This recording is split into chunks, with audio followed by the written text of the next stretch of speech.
And we are live. What's up, everybody? It's another Tuesday night cool down. Hope everyone's doing well. Good to see you guys in chat. Appreciate you guys being here, hanging out with me.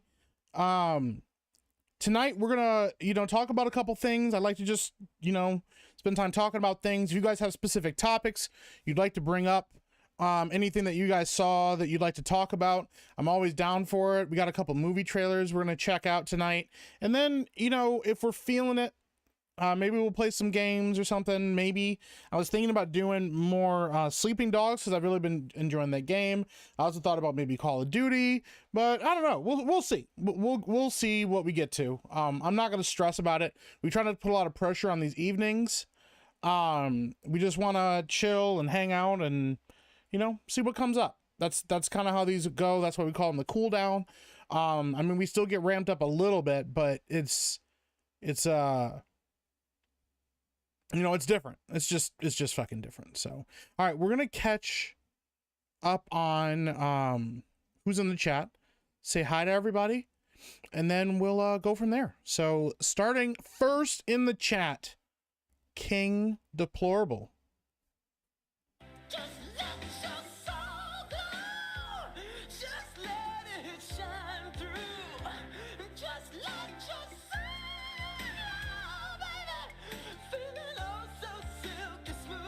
Thank you so much for being first in the chat. King Deplorable says, hey, I made sure to come early because I know we're supposed to super chat to watch the stream, but I gotta buy my family Xmas gifts. Please don't ban me. That's wild. You don't ever have to super chat to be here. Thank you, King Deplorable, for being here. I appreciate you. Glenneth, what's happening? How you doing? Good to see you, man. Z Highness, third chat says, Meek. What's going on, Z Highness? Good to see you. Vex Fear says, hello, picnickers. What's going on? Apollo Monopoly with Meek Love. Thank you so much, Apollo Monopoly. Really Old Movies, what's up, everyone? Meek, I promise I'll have the money for next stream. Please don't ban me. It's wild. I'm not banning anybody. Everscale, hello. Peace and long life. Yeah, I had to poop really bad before the stream. Then I was saying hi to Lady Epic and saying goodnight to my kids and stuff. So yeah, it took a little bit, but anyways. Atomic Patriot, what's going on? Says, yo, what's going on, Atomic Patriot? Gun Home Max is pooping and picnicking. Yeah, trying. Donna Hall, I saw that you had to go, but I appreciate you for popping in and saying hi. Always good to see your name in chat. Appreciate you. Booping Dogs, which I think was supposed to be pooping dogs. Yeah. What's up, KJ Corey? How you doing? Excuse me. Stress Level 100 says, random question. What do you think about people having opossums as pets? I don't really have a problem with anybody having any creature as a pet. As long as they're taking good care of it, as long as they're actually watching out for it and not, as long as they're watching out for it, taking care of it, and as long as they're, the animal's not in bad conditions, I think you should be able to have whatever you want as a pet. I really do believe that. If you're responsible enough to have it and, yeah, if you're responsible enough to have the pet, take care of the pet, raise the pet in an environment that it'll thrive and do well in, then I think you should be able to do that. The problem is if you, are somebody that has pets and they're not taken care of or they're struggling, that kind of shit. It's like, don't do that. Don't do that. Don't have pets that you can't take care of, because that's not fair to them. They didn't ask for that. So that's kind of my opinion on that. So if you want a possum as pet, do it. Ducati Cat says, let's go. What's going on? Grego says, Mike is poopy. Epic poopy. Absolutely. Miss Robin says, hello, everyone. Settle in, get cozy, tap that like button, and prepare yourselves for the cool down. Hope everyone is well this fine Tuesday. That's a great intro. I appreciate that a lot. I was going to play some of those, more of those, songs that I played yesterday on the, stream from China. But they copyright claimed all of those and then blocked it partially in a couple countries because they don't like me playing music from China. So, yeah, that's the whole thing, man. YouTube's a fucking mess right now, even though there's some short sound clips. But we also got Charles Devane in chat. Hail, oh yeah, hail Epic Meek, the cream of the crop of Tuesday night cool down. Oh yeah. As always, Jeremy is a massive raging homosexual. Oh yeah, and Beardo is and always is a retarded baby. Oh yeah. Can you feel it? Thank you so much, Charles Vane. Appreciate it. Meek the Miser with his crown of gold and iron throne. Yeah, right. That's wild, bro. What's up near side of Cyclops? Charlie Nuclear says, hey, what's going on, Charlie? Grego says, I got my hot chocolate ready. That's wild. Innesea Rabbit says, hail, chat. What's going on, Innesea Rabbits? Welcome in. Why is Epic Mike frozen and muted with a green cape? That's crazy. I'll be there. What's up, Jordy? How you doing, man? Dingus says, hail, Mike. I was at Beardo's favorite resort the last 2 days, the Gaylord Palms. That sounds very, very relaxing, but also the perfect thing for Beardo. Yeah, the perfect place for Beardo to spread his gayness. So Shakazula over on Kick. Shout out to my Kick peeps with the bouncing boobies. We like boobies. Boobies are nice. Yeah, mommy milkers just bouncing in their little bikini top. Anyways, Trump warned us about people like Meek. They're eating the dogs. Was it a warning, or was he just predicting me? You know, I don't know. Redneck Gooner Mazda says, I'm guessing Mike is waiting for a super chat to start the stream, guys. Will his grift no end? That's wild, dude. Smokey One Kenobi says, off work and just in time. Hail Meek and chat. What's going on, Smokey One? Good to see you, bro. Appreciate you.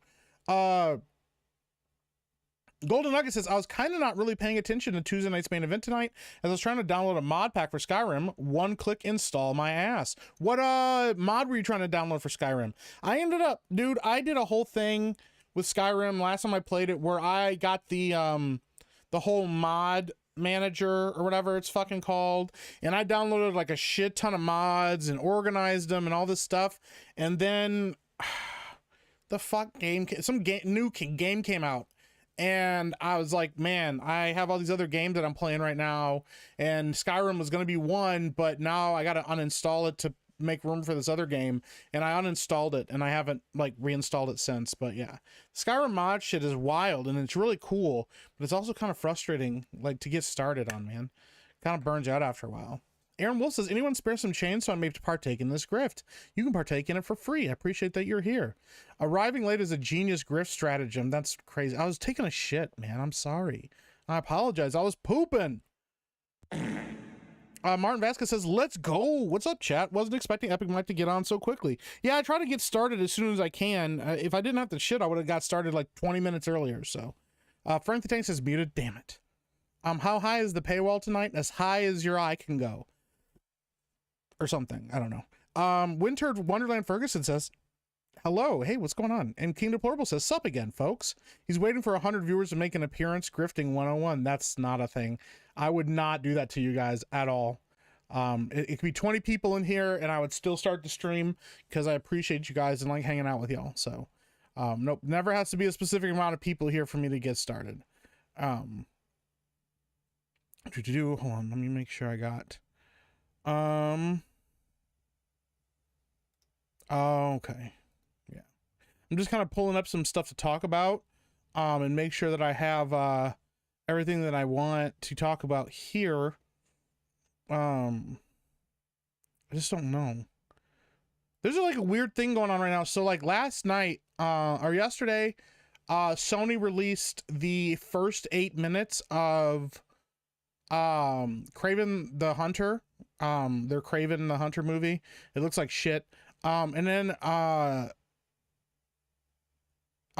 they just released the first 8 minutes of the War of the Rohirrim online. It's like they're trying to like draw people in, and I know it's weird because I know that they think that that's going to draw people and that that's like the cool way to do it, but honestly it kind of bothers me because it feels like people are not going to learn from, like, studios aren't going to learn from this. And I've talked about this before.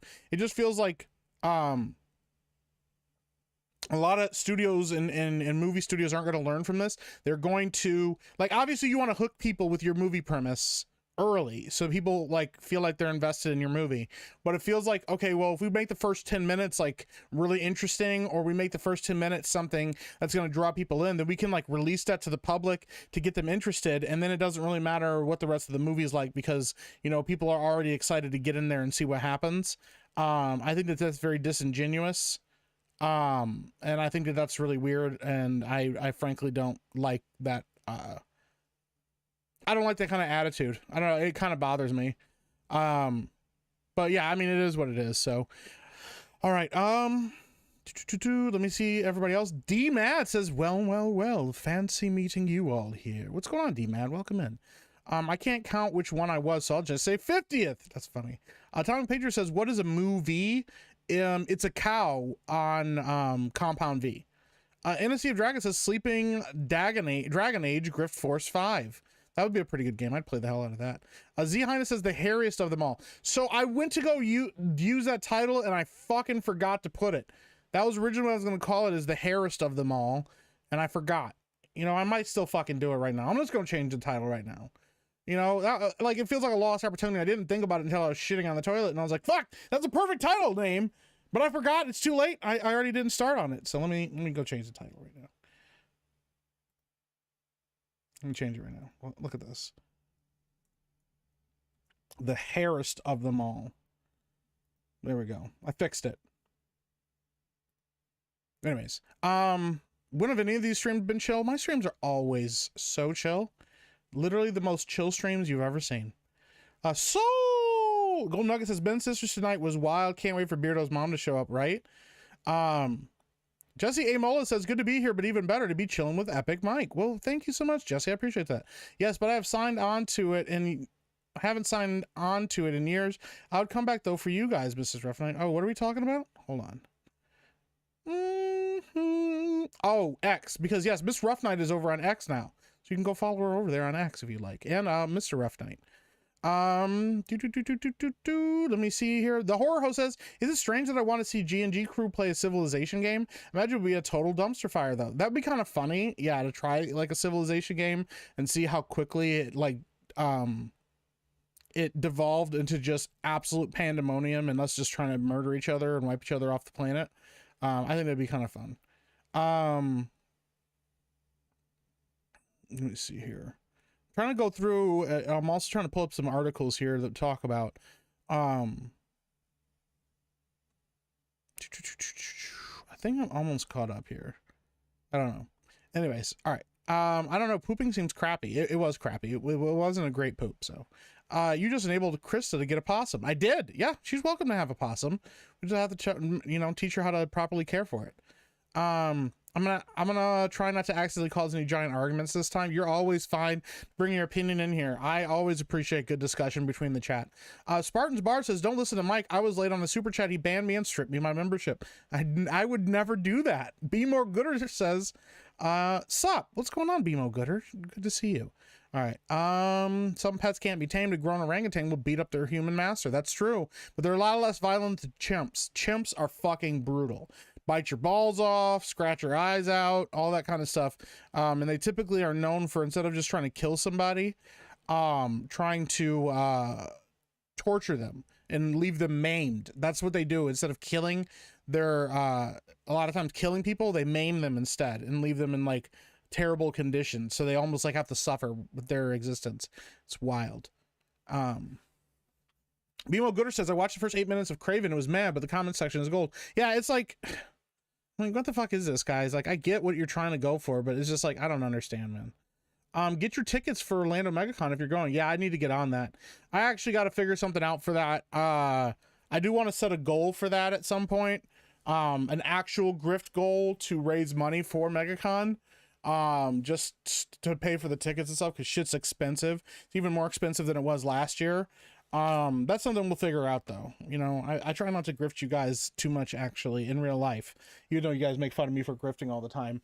But, yeah, it would be nice to, lighten the load a little bit on those tickets and stuff, because it's really fucking expensive to go to MegaCon, but I definitely want to make it, so, Shakazula says, you're welcome, brother, and then post more titty pictures. Thank you. I appreciate you, bro. Let me see here. All right, we're going down. Ray Glendinning says, good morning, everyone. What's going on, Ray Glendinning? Nah, just do it manually. The auto crap never works. I got you. Mike, what game should I play? Option 1, 2, 3, or 4? 3. I'm gonna always pick 3. 3 is my favorite number.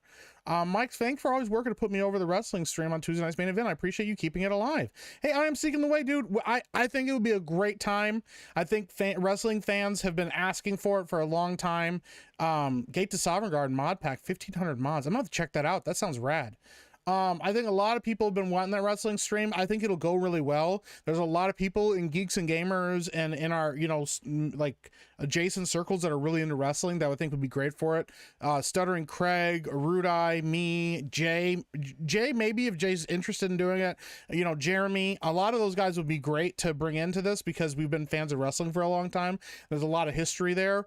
I know originally the debate was going to be who's the greatest of all time. I think that could still be the main topic of discussion, but just talking about wrestling in general would be fucking great. Shitting for the Grifton. That's crazy, Gearmaster. That's wow. Let me see here. Random Max Animation says, Cheese, did your legs go static while pooping? Probably. The horror host says someone is making a total conversion mod for Skyrim that remakes Vampire the Masquerade Redemption, and it actually looks really good, better than Bloodlines 2. That's kind of sick, actually. I would play the shit out of that. Damn, as high as my eyes, that's a lot of money, Mike. Oh no, dude. 20 minutes is a long poop. It wasn't just 20 minutes of me pooping, okay? I set the stream so that I could poop, but then I also, like I said, put my kids down for bed, said goodnight to Lady Epic, all that stuff. I was talking and stuff like that too before getting the stream started. So yeah, that wasn't the whole time that I did that. But I could poop for 20 minutes if I wanted to. Justin Ramos says, hail chat and hail Meek. What's going on, Justin? Frank the Tank says the Lord of the Ring movie can go fuck itself. Yeah, I've heard it's not good. Why are studios focusing on side villains? Wasn't Kraven a Spider-Man villain? He was a Spider-Man villain. And yeah, Kraven as a main character in a story is not as interesting. They keep doing it. Penguin did it right, but it's not easy to do that correctly because you have to figure out how to make a villain likable. And you can do that with some villains. Some villains are just deplorable pieces of shit.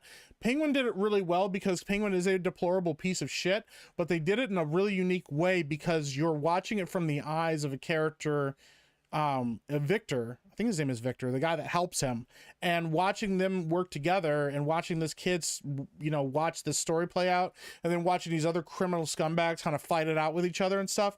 It just makes for entertaining television. Plus, because it's a crime drama, you expect these people to, in like a mob drama, you expect these people to be like really corrupt and shit. So that's why it really works. Also the very end of Penguin, the last episode, spoiler, I won't go into spoilers in case people want to watch it, but there's a thing that happens that if it didn't happen, the show wouldn't be as good, but because it happens and it is so fucked the way that it happens and how it plays out, but it's so perfect to what the story is and establishing him as a villain that it really works to sell this guy is not a good guy. You can't do that with everybody, and if you are going to try to do it, you need to write it well. I would have been much more interested in getting a Kraven storyline from the comic books. I've had this idea in my head for a long time, and they're going to eventually fuck it up and do something different.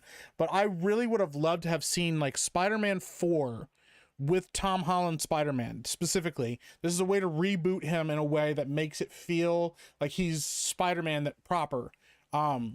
Is, you know, you've had him be the Iron Spider and all this shit, and he got rid of all of that tech, and so now he's just Spider-Man wearing his costume that he made, and he has his web shooters that he made himself and all that shit like that. What you do is you have him you know, doing the Spider-Man riding high thing. Okay, hey, I'm Spider-Man, and you know, I'm having a good time, and blah blah blah, and things have been crazy here, and I'm finally helping the neighborhood, and nobody knows who I am and stuff like that. But then you also have him like in the side, Peter Parker, like staying at a homeless shelter, fucking eating cat food and shit because he doesn't have any money. He doesn't really like you know, he's getting money from, like, maybe he's doing photography for the Daily Planet, but it's not enough to make ends meet, and so he's just kind of trying to make his life work, but like nobody knows who the fuck he is because he erased his identity, and that's become a huge problem for him. So he's getting like cash payments from the fucking, you know, did I call it the Daily Planet? The Daily Bugle, sorry, the Daily Bugle and shit. So like he's really fucking struggling, okay? But as Spider-Man, he's doing really well. And then you have Kraven show up. And Kraven's whole drive, because this is in the comic books too, he's the greatest hunter in the world. And you have him dealing with like this fucking depression that he's been, you know, overcome by, because he feels like there's no challenge in life anymore. Then he fucking sees Spider-Man on television stopping a robbery or some shit, and he fucking goes after Spider-Man. In most of the movie, like the first like act and a half of the movie is Kraven hunting Spider-Man and fucking up Spider-Man's life, and Spider-Man and Kraven like fucking around and throwing down with each other, or like not throwing down, but like Kraven fucking up Spider-Man's life, and then they throw down at the midpoint of the movie, kind of like The Dark Knight Rises, and you have Kraven fucking beat Spider-Man, because he does in the comics, fucking beat Spider-Man to a pulp, and leaves him injured and bruised and trying to figure out what to do with his life, because he's like, his whole life is fucked up or whatever. And then you have him get found by like either MJ, or you have him get found by Aunt May, and they help nurse him back to health. While that's happening, you have Kraven out there dressed as Spider-Man fighting, and you can introduce some of the rogues gallery of Spider-Man in this way, and that will create a, because what this does is kind of a way to reboot Spider-Man. You have him fight a couple of the rogues gallery people that you want to introduce to Spider-Man, like Scorpion or somebody else, maybe fucking Dr. Octavius or whoever you want to reintroduce as a character in the MCU.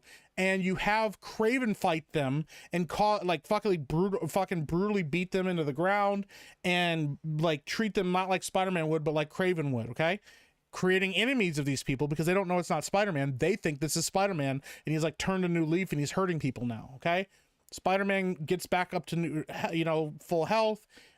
He makes a connection with Aunt May again, and then you know, he kind of relearns what it's like to be Spider-Man again, the responsibility that he has to Spider-Man, and what the world looks like when Spider-Man's not doing his job, what a bad Spider-Man could look like, that kind of a thing.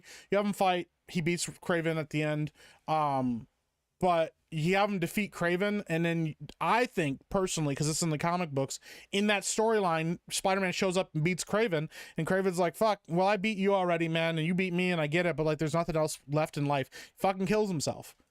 It's a fucking rad storyline, and it makes a lot of sense, and there's like a really interesting parallel of like, what do you do, and where's your goals in life, and where does that leave you? I didn't think that kind of shit is really fascinating.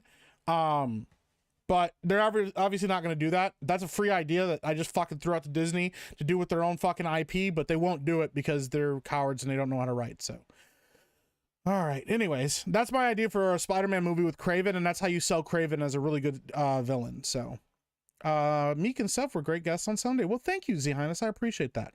All right, I'm going to catch up on chat. I'm going to just kind of blow through and say hi to people that I didn't see before. Milan, ever thought of doing a political channel? Your takes are unique and valuable. I don't know if I'd ever want to do a political channel. I'm just not a political, I'm like, I don't know how interested I actually am in politics. I mean, if that was something people were interested in, I could do something like that. Make this like a proper gaming channel, and then make like a political channel and do that maybe, but I don't know. So Farquaad had more personality than Rachel Zegler. That's true. What's up, Matt the Money? Welcome in, man. The MCU is a great example as to they took quick B humor, 70s radio music for the road to success for every movie, regardless of whether it works with the tone or not. Yeah, man. Yeah, they really forced that shit in there. What's up, Brimstone? Welcome in. Good to see you, man. What's up, Schick? 74. Chris would have the most awesome possum. That's true. What's up, Vex Fears? All right. I think I'm almost caught up with everybody. I think I said hi. Hi, Rose. Good to see you.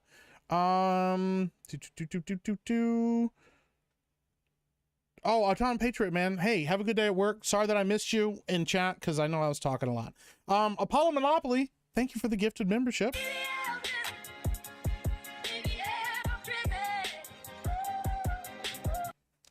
Gifted a membership to Demetrius Ross. Thank you so much, man. I appreciate that. What's up, Basket City? All right, we're almost caught up. I pooped 3 times a day within 4 hours. Vex Fears, that sounds like you ate something bad. Not just 20 minutes of pooping, there was 15 minutes of cleanup. Oh my God. What's up, Reign of Horror? Welcome in.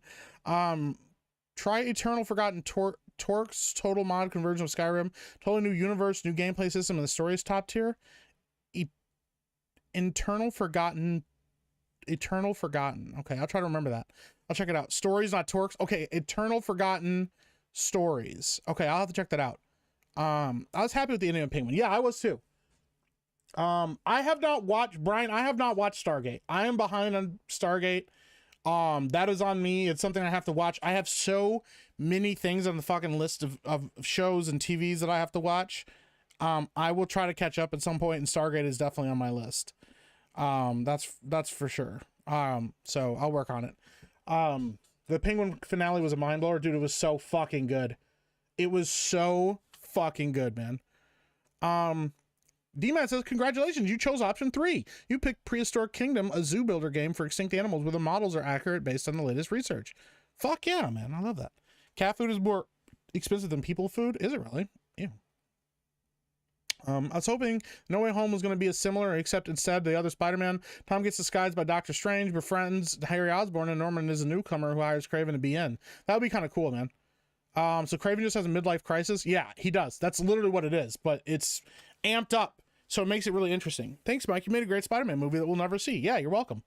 We want Mary Jane, not MJ. Yeah, I don't mind Zendaya as MJ or Mary Jane. I just think that the way that they handled her and trying to like build it as she's not Mary Jane and then it's some big reveal that it is Mary Jane, it's just kind of stupid. Just let her be Mary Jane and have her dye her fucking hair red. Imagine how tense the scene would be if a disguised Tom hanging out with Harry and Oscorp building. All of a sudden Norman comes in with Kraven right behind him. Kraven smells something. Dude, that would be fucking rad. That would be great. Didn't Shang-Chi train Spider-Man? I don't know, actually, Freddie. I don't know if he trained him. He probably did at some point. That wouldn't surprise me. That sounds sick. Thank you. I appreciate that. D Subversion says, it's pork bun time. That sounds like Most Dangerous Game with Ice-T, but Ice-T is Spider-Man. Yeah, I mean, it's kind of a similar Most Dangerous Game. That's definitely like an inspiration drawn from that comic book series. So, Meek, do you have a Discord? I should. But I haven't got a Discord set up yet. Because I'm fucking lazy and I'm bad at doing things. Twinkles and Chinchilla says, Mike, help! The animal control officer came back early. No, not the keyboard. Arrgh! Oh no, Twinkles and Chinchilla has been caught. We need to summon the animal Avengers, and they need to go save Twinkles. I need you guys to go out there and save Twinkles. Shaggy Rogers book review says, favorite DC animated movie. There are a lot of really good ones, but I'm going to say this, and it's old school, but it doesn't matter. It'll always be my favorite. I don't think anything could ever top it. Mask of the Phantasm. It is actually one of the best Batman stories ever. It is so fucking good, and it has one of the best Batman scenes ever, and it's such a small little touch, but it's so fucking good. The scene where Batman puts on the mask for the first time, and he's like standing there and he's got his back turned to Alfred and he's putting on the cape and all the stuff and the costume, and then Alfred hands him the mask and Alfred's just kind of like, you know, stiff-faced and helping Bruce, and Bruce puts on the mask, and when he turns around and Alfred sees him, Alfred steps back and like gasps, and Batman just like walks right past him. There's no comfort there and everything because he's become Batman now. He's something different. And I love that it scares Alfred that this child that he raised, that this orphan that he raised from you know, that has tried to overcome this great tragedy has become this thing that he no longer recognizes. Like, it's so fucking good. Mask of the Phantasm is my favorite DC animated project that they've ever done. It's so good. Brian McCann, thank you for becoming a channel member.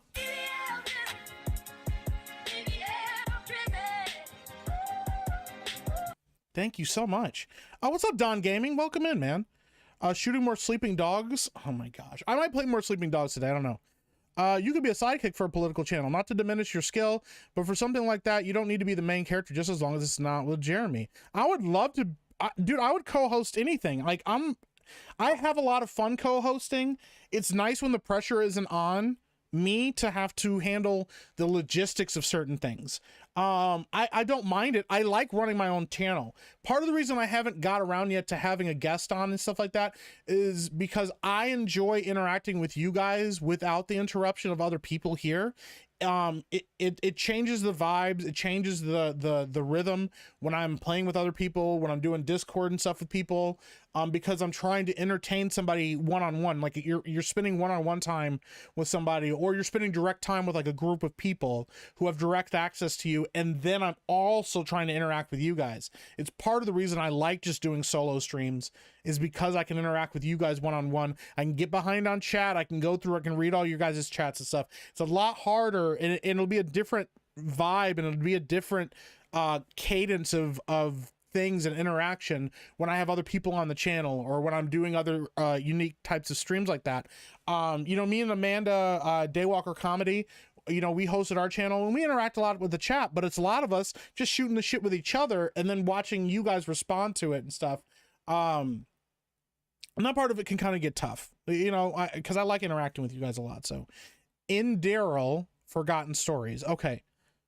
In Daryl, Forgotten Stories. All right, not Eternal. Okay, my bad. I misread that. I was thinking that you were trying to spell Eternal. Forgive me. In Daryl, Forgotten Stories. All right. Chrissy said that Frank Jr. project shitted up the back. How do babies have such pressurized poo? It's because it's all packed into that diaper, bro, and it's got to go somewhere. Normally it would just go straight down, but it's got to go somewhere. All of my kids at some point in time have blown out a diaper. Trying to think here, who's done it the worst? They've all had different horror stories.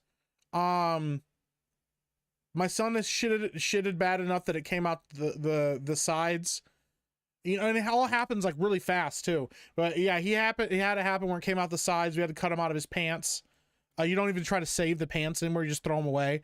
My daughter, my oldest, she shit herself and it went all up her back. And it went up the front and it got on her shirt and her whole shirt it was bad. And it happened like fucking that because she was like, yo, are you pooping? And it was like, oh my God, it was everywhere. That was a fucking nightmare. And my youngest has done the same thing. She shot right up the back and I was like, how did you poop this high up the back when you can't even fucking walk? What are you doing? Like, so yeah, and that was a kind of a mess. And then that's instant bath time.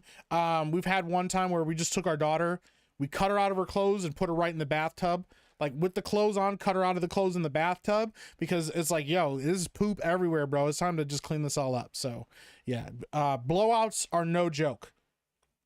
Baby blowouts are no joke, man. It's foul shit, literally foul shit. And Daryl is also free if you have Skyrim on Steam.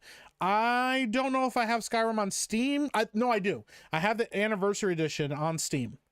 I almost became the GAF of how people use truck stop bathrooms. Oh no, how did that happen? I had a buddy use a truck stop bathroom one time, and he had a guy try to climb onto the stall with him in it, and yeah, it was pretty wild. So we want Chani, not bitch Chani. Damn. Are we caught up now? We're almost caught up. Iron Fist taught Spider-Man martial arts. Okay. Greetings, League of Extraordinary Victims. It's finally sticking, I think. I sense, says Hunter. There you go. Where can I find Camelot 331, bruh? On his channel. He ain't here right now. I think Justice League Doom, where the Legion of Doom gets Batman's contingency plans and uses them. That movie is sick. That's kind of rad. Mask of the Phantasm is sick. Technically adapts Batman Year 2, which is criminally underrated. Yeah, dude, the way it's just that interaction with Alfred is so good. And also they introduced like a unique villain that has a good twist to it before that was like a whole thing. Paul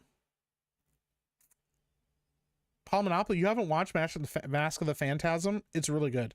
And it's PH, not F, but yeah. Twinkles the Chinchilla says, I think they put a chip in me. It's gonna pull the keyboard plug. I'm going dark. That's really sad, Twinkles. I hope we can save you. There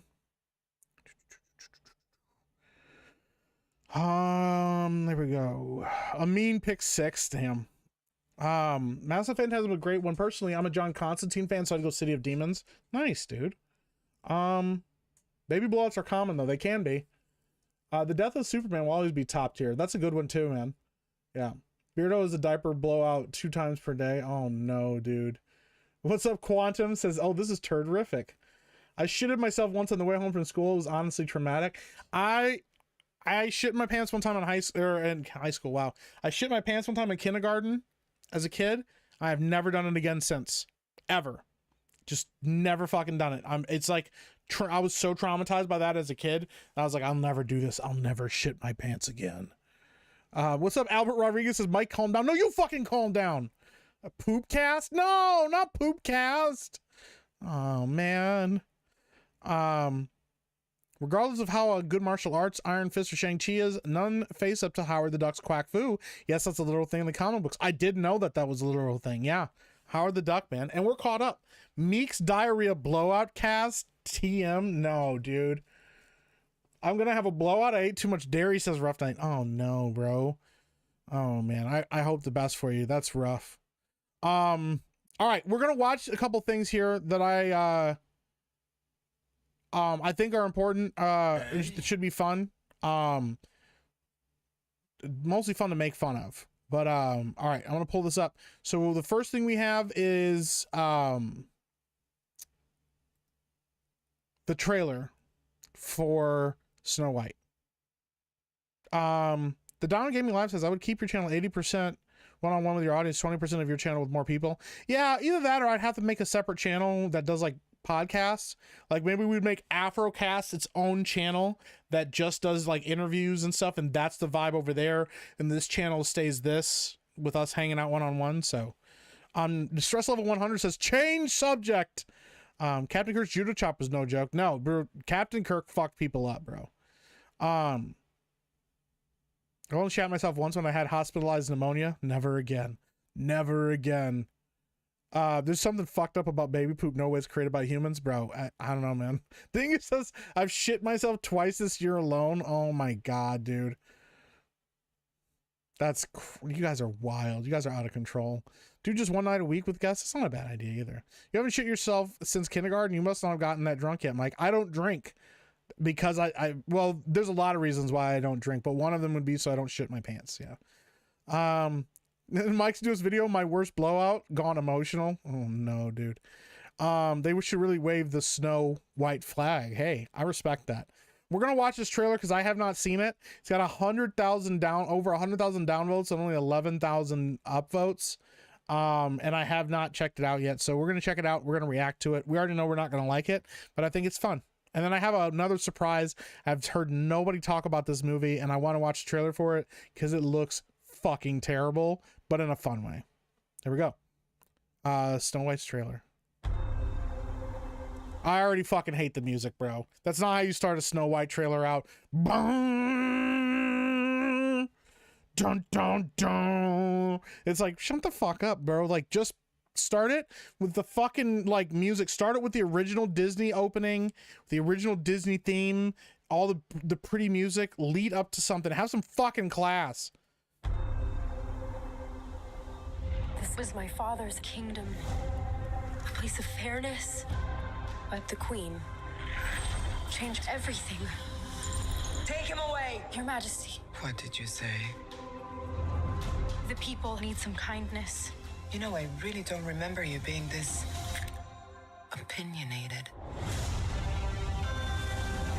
Magic mirror on the wall. Who is the fairest of them all? Famed is thy beauty, Majesty. But a lovely maiden I now behold. I look at you, and I just want to be the fairest of them all. Bro, I would with the evil queen, as Gal Gadot as the evil queen. Also, like, why does Rachel Zegler's face look like this? This is her like acting sad face. Oh, you're not being fair, queen. Fuck now. Your Majesty, damn. Flee into the woods. Yo, they made the huntsman a black dude. Yo, they made the huntsman a black dude. What are we doing, bro? That's crazy. Hey, have a good night, Cajun Corey. That's wild, bro. They're like, yo, a black dude, take this young woman out into the forest and murder that bitch. That's crazy. Into the woods.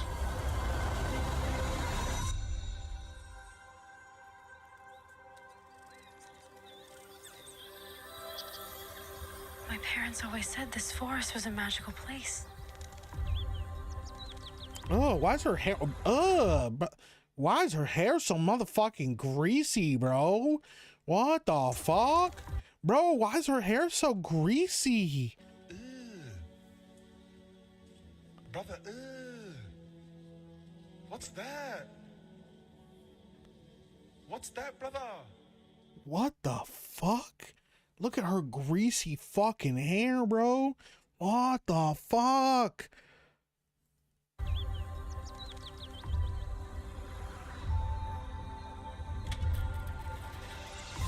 Hello? Is there anybody here?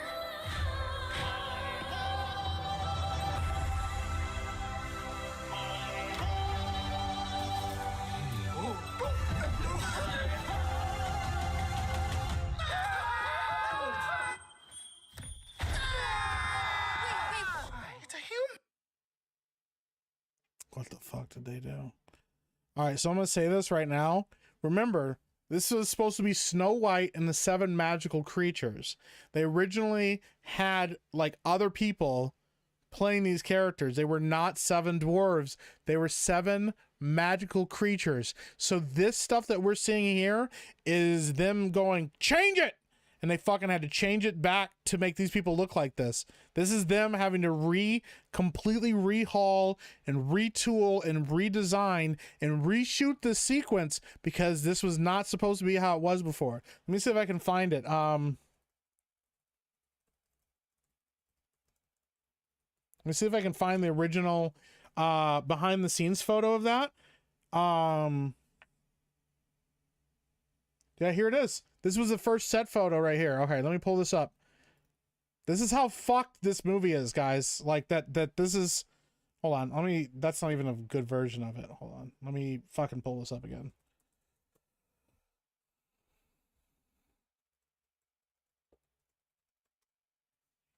It's fucking wild how big that they fucking changed this shit. That's fucking crazy, bro. Oh my god, dude. Fucking shit. I didn't mean to do that. Here we go. All right. These are now I know this is supposed to be a stand-in for Rachel Zegler apparently. But this is a real photo. Like these were the 7 magical fucking creatures. If people don't remember this, because this is a real fucking thing. All right.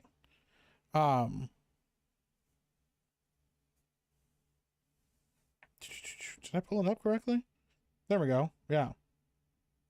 That's what they were supposed to look like originally. That's what they were supposed to look like. Look at this. Nothing. They completely fucking changed how they did this. They completely fucking I'm shocked they didn't go full blown. This was what they did because they were like, yo, we're not doing 7 magic or 7 dwarves. That's not cool. And then Peter Dinklage called them out for it and shit. So this is what they originally had. They were not dwarves. They're 7 creatures. I know this is not Rachel Zegler, but these are confirmed set photos of what they look like. I don't know what that one is in the back, but yeah, that's what they originally were supposed to fucking look like. Yep. That was the shit right there, bro. That's 100% real. Anyways, let's fucking continue this train wreck of a trailer. It's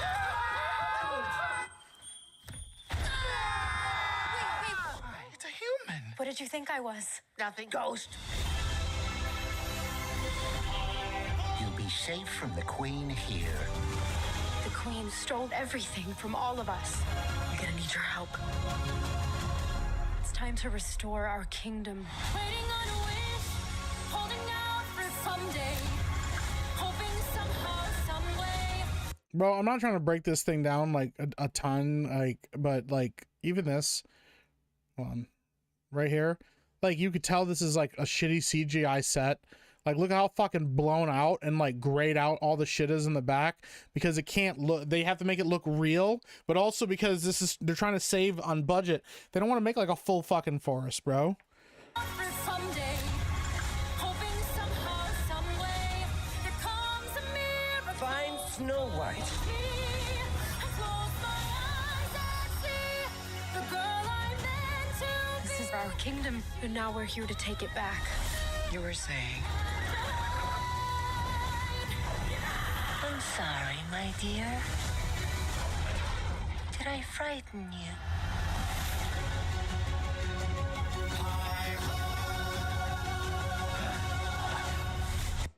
I like how the idea of making it nostalgic was just so fucking overused. The dwarves going, hi ho.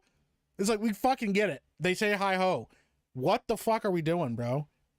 That shot is more blown out than Beardo's back door. God damn, bro. She's got a voice, but my God. Even her acting the smug, uptight asshole comes through. Even in the acting, yeah. Nah, bro, she ruined everything. Bro, Disney ruined everything, bro. It's awful. It's fucking terrible, bro. Like, that shit's so fucking wild, man. I can't fucking believe this. They just want to marathon the OG Disney animated films. Well, that's what they would prefer. You go fucking watch it. They make a quick, you know, 7, 8, 900 billion dollars or whatever. Like they just flip it and turn it, and they have another one ready to go. You go watch that one. Another one ready to go. You watch that one. Bro, this shit is awful. They didn't show the scene with her bossing them around. No, they didn't, because it makes her look unlikable. It doesn't even make any fucking sense for her to go back to the kingdom to try to like confront the evil queen and shit, and then have the evil queen show up as like a witch. The whole point was the evil queen was looking for her and couldn't fucking find her, and the only way that she could have to actually kill her was to become the old woman. Like, if you know that she's fucking out there alive, you just like fucking raise the force to the ground or some shit. Watch, they'll probably have some weird fucking thing where it's like magic that hides them away or some shit. It's wild. It's wild stuff, man. Hi ho! Why does the mirror sound like Judge Claude Furlow? Who fucking knows, man? The Lilo and Stitch live action, I don't even think that looks good, but it looks better than this. Her, the leader of a rebellion, is entirely antithetical to the themes of the original story. Oh, 100%, dude. They don't care. They do not fucking care. So yeah, that's fucking Snow White. It looks like shit. We all knew it was going to look like shit. I didn't have any high hopes for this. But, I mean, that looks even worse than I thought it was going to look. So, with that being said, I do have a palate cleanser for you guys. How many of you people have heard about the Popeye horror movie that's coming out? Is the queen in witch form played by Michelle Pfeiffer? I think it's played by Gal Gadot still. But how many people have heard about this Popeye the Sailor horror movie? If you haven't, you are in for a treat. I just discovered this. It was 11 days ago, but they are making a Popeye horror movie called Popeye the Slayer Man. And I just fucking heard about this. I just saw it. And we gotta watch a trailer. Wait, you people? What do you mean, you people? Olive oil. I heard about it, but know nothing. Raise his hand. I have. I knew Rough Night probably had. We're gonna watch a trailer for Popeye the Slayer Man. We're gonna find out what this looks like. I'm so fucking excited for this. What the hell is all this stuff for? It's the equipment I checked out for my documentary. Oh, is this that pirate man thing you were going on about in class? Sailor Man. Tonight's the last night we can get inside. They're, aware of the charming stories circulating about this place. I don't believe in ghost stories. He's not a ghost. The Sailor Man is real. Holy shit, bro. Let's fucking go. Okay, first of all, what they don't say right now, this is a fucking spinach factory.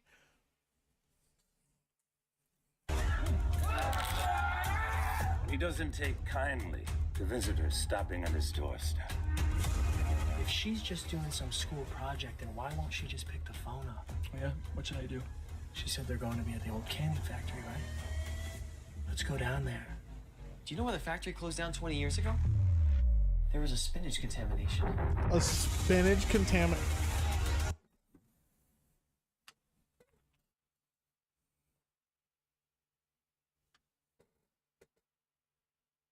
What? What the fuck?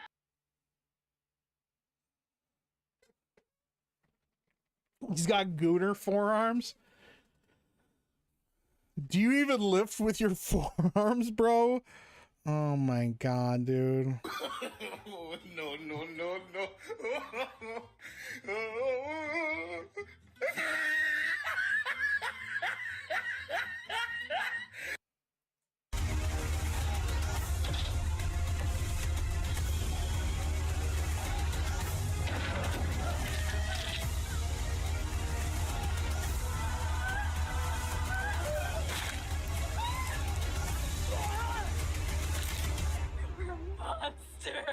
Oh, yeah. What? Oh, yeah.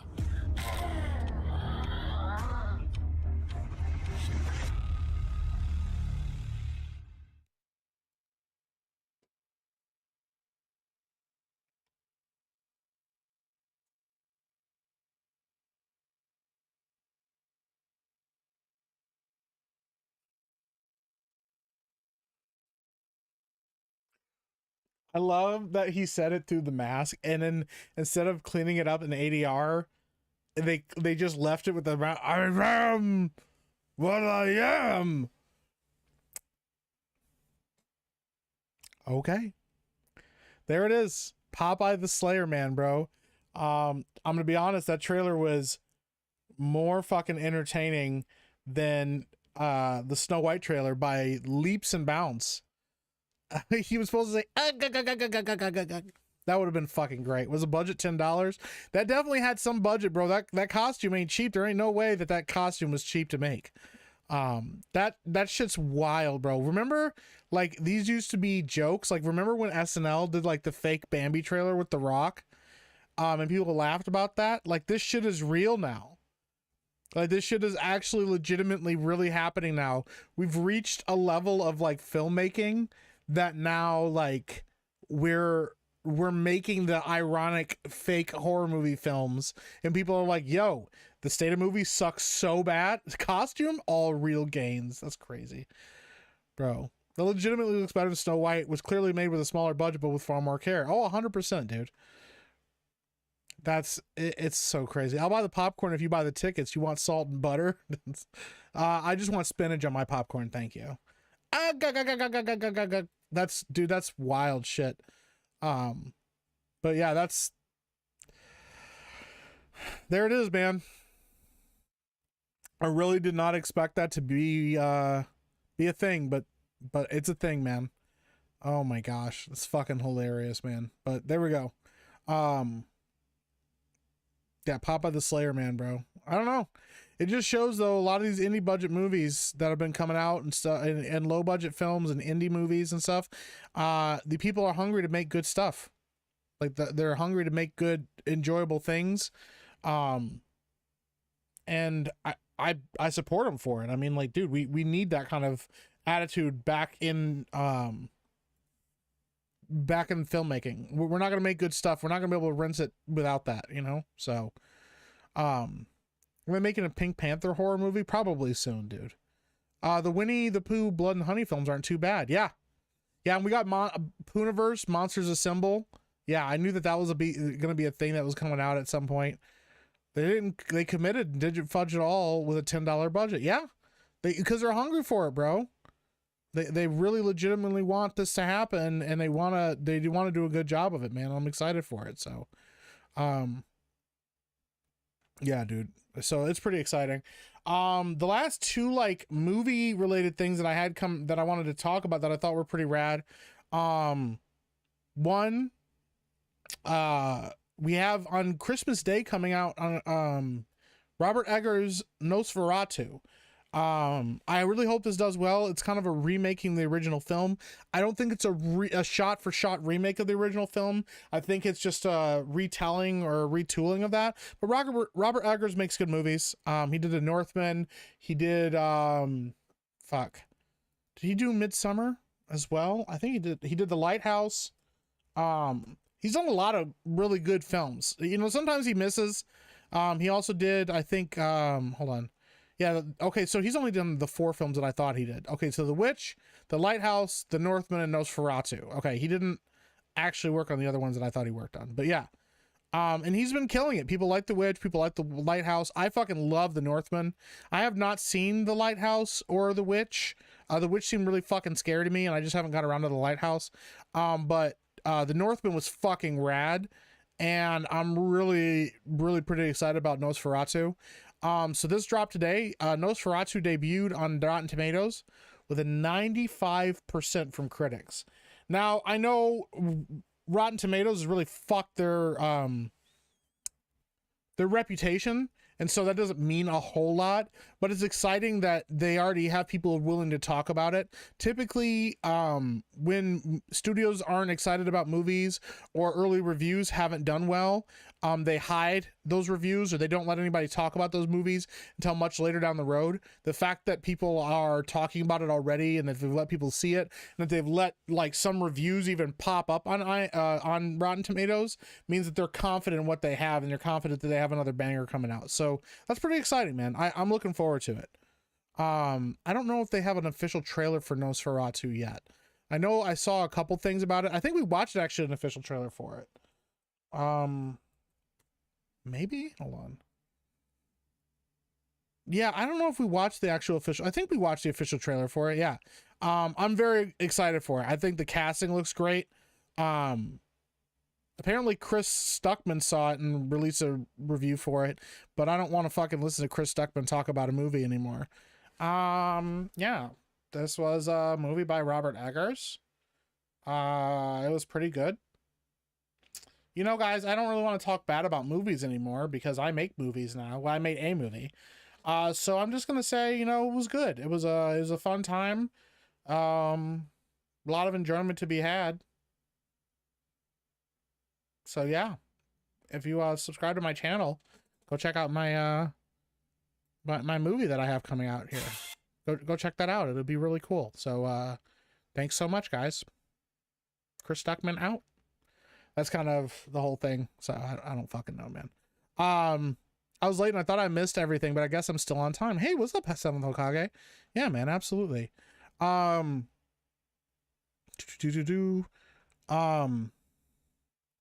up, Jose Taco? Welcome in. Bill Skarsgård is good casting. Yeah, he's the Skarsgård brothers are killing it in the theaters right now. They're really good fucking actors. The Doug Jones version of Nosferatu that came out around Halloween is a shot-for-shot remake. Okay, that good version of retelling. I think you told me that before, and that's exciting. Nosferatu is probably gonna be my movie of the year. I'm excited for it, dude. I recommend everyone go out and pick it up and support Doug Jones. I'll definitely check it out, especially if it's a shot-for-shot remake, because Doug Jones will kill that. So Northman's pretty awesome. I fucking love the Northman, dude. I think there's one teaser and one trailer so far. Okay. Disabled dislikes on YouTube is denial. Disabled dislikes on YouTube is denial. Oh, 100%. How does it compare to the last voyage of the Demeter? I haven't seen that. I've not heard great things about it. I know other people that have seen it, and they said that it kind of falls off in the third act and doesn't do super well. I've not got a chance to sit down and watch it yet, but I kind of want to. And I think, in my honest opinion, like it just doesn't spark like a ton of excitement from me. So I don't know. I like Last Voyage, but it could have been so much better. Laughed my ass off at the chickens being scared. Interesting. I'll have to check it out. I do want to watch it for sure. So, Cockman, thank you. I forgot who you're impersonating. Oh, yeah. The Northman is probably Eggers' weakest film, and it was great. Yeah. Dude, I fucking love The Northman. The Skarsgård brothers were so... wow, Alexander Skarsgård was so fucking good in that film. He was jacked as shit, and he was a fucking animal, bro. So yeah, I'm pretty excited about it. All right, guys, breaking news.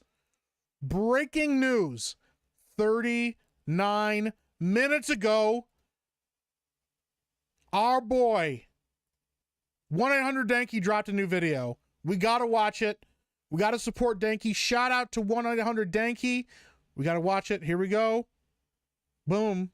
It's time for another Danky video. He did the Wicked interview. Oh, fuck. This is going to be good. This week, people are taking the lyrics of Defying Gravity and really holding space with that and feeling power in that. I didn't know that was happening. I've seen it, yeah. That's really powerful. Mm-hmm. Yeah. That's what I wanted. Mm-hmm. Yeah. I didn't know that was happening. I've seen it on a couple posts. I don't know how widespread, but, you know, I am in queer media, so yeah. That's my, it's really cool. Not to be corny, but make the...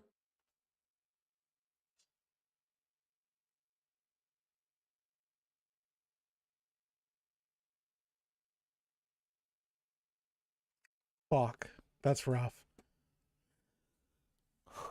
Real quick, Risha says, I watched you get scared of a super chat for an entire month. Why do you want to see these vampire horror movies? Because I'm a fucking idiot. Okay, Risev. If you haven't fucking noticed yet, Risev, I don't make great choices for myself. I don't make great choices in my life, okay, about certain things. Because you know what? Eventually I'm going to have to go back and fucking play more of Amnesia, and that's going to scare the shit out of me, okay? And at some point, I'm going to go and, you know, re-up the scare sounds for those streams, and I'm going to be really sad. So, you know, it just is what it is, man. I don't know. This is how we get here. So you just re-uploaded the video? That's wild, dude. The world a safer place. God, they look especially right awful. now, It's so bad. I think it's the most important work that we can do is learn how we can listen and Look how fucked the knees are on her body, dude. That's crazy. be there for each other and the people that we love, and especially the most beautiful community in the entire world. And yeah, I love my queer brothers and sisters so much, more than anything. We love you back. We do. I want to throw a theory or an idea out there. Fiero, okay? His musical number I love so much because the girls in town love him, but also the boys do. Do we think that maybe Fiero likes the attention from both? I don't know. Of course. Well, Oz is a very queer place and has always been. Yeah. Even from the L. Frank Baum books, it's always been queer. Yeah, I think so. I'm gonna be honest, I didn't listen to this fucking interview, but the fact that the amount of time that they use the fucking word queer is insane, bro. It's like, what the fuck are you talking about?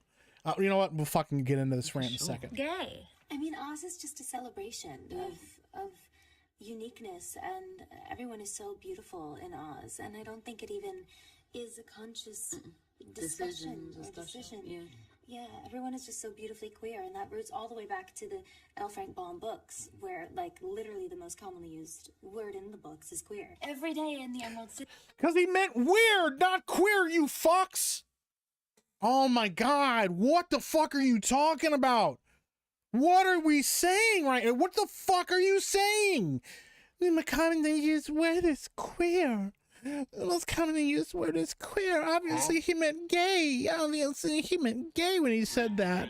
Oh, he said queer. That means weird. It means odd, not fucking queer like I like fucking dudes. I like fucking dudes and chicks or whoever. It doesn't matter. It doesn't mean, yo, I'm Destiny and I like blowing dick, so I'm going to call myself queer. That's not what that word meant. It meant weird. It meant odd. It meant different.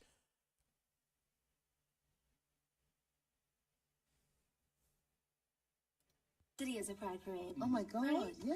I mean, look at, like... That's actually great. What the fuck did she just... I mean, look at roots all the way back to the L. Frank Baum books, where, like... Stop saying L. Frank Baum. Word in the books is queer. Every day in the Emerald City is a pride parade. Oh my God, right? yeah. I mean, look at, like... That's actually great. But it's true. Yeah. Even, like, the chickens. Those chickens are gay. Oh, wow. It fucking closed out on me, but that's... I can't fucking believe that, bro. I didn't watch that whole interview. Donut licking Ariana is too bright. I mean, she wasn't before either. That's wild.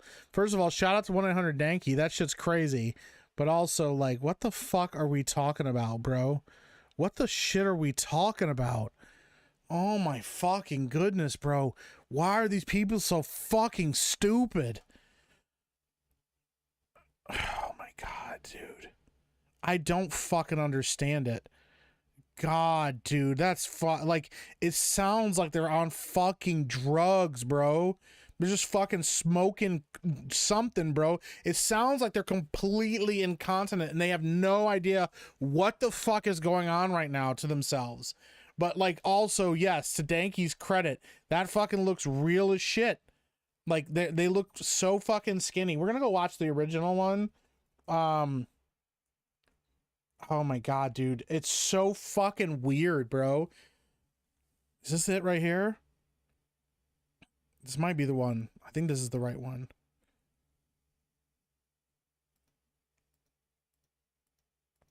Is this the one where they keep fucking touching each other?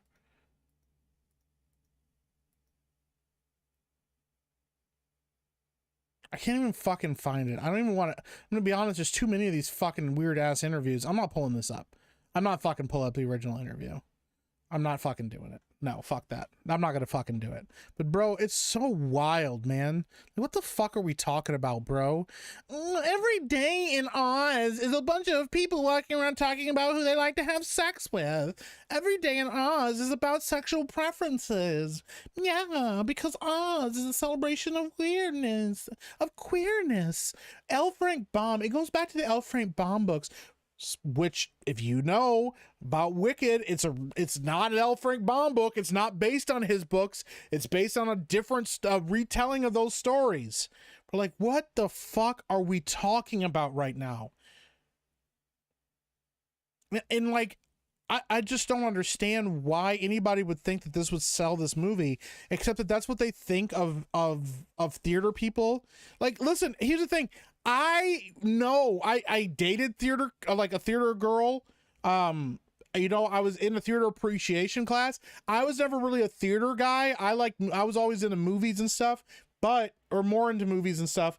But I was in a theater appreciation class mostly because it was almost all girls and I was trying to pick up chicks there, which it worked out for me. But even with that, I know theater people are a little odd. They're a little bit different.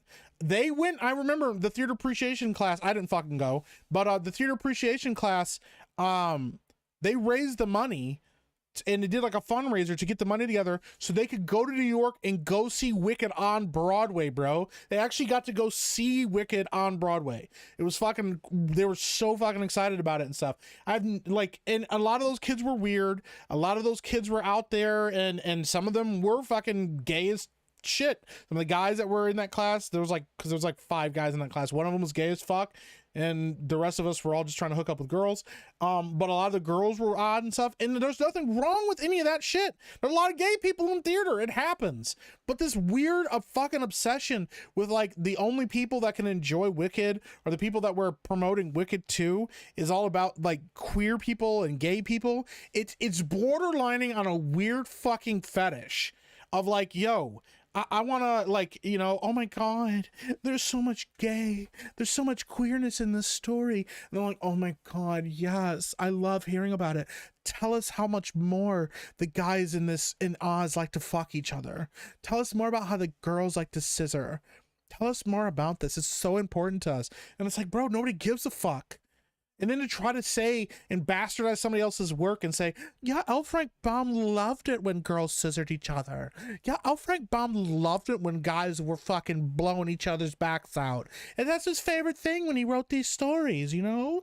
Obviously, that's what he was talking about in the stories. And while that's happening, they're just fucking like slowly melding into like one being because their bones and their body and their skin is fucking liquidated because they haven't eaten a fucking thing in like 6 weeks.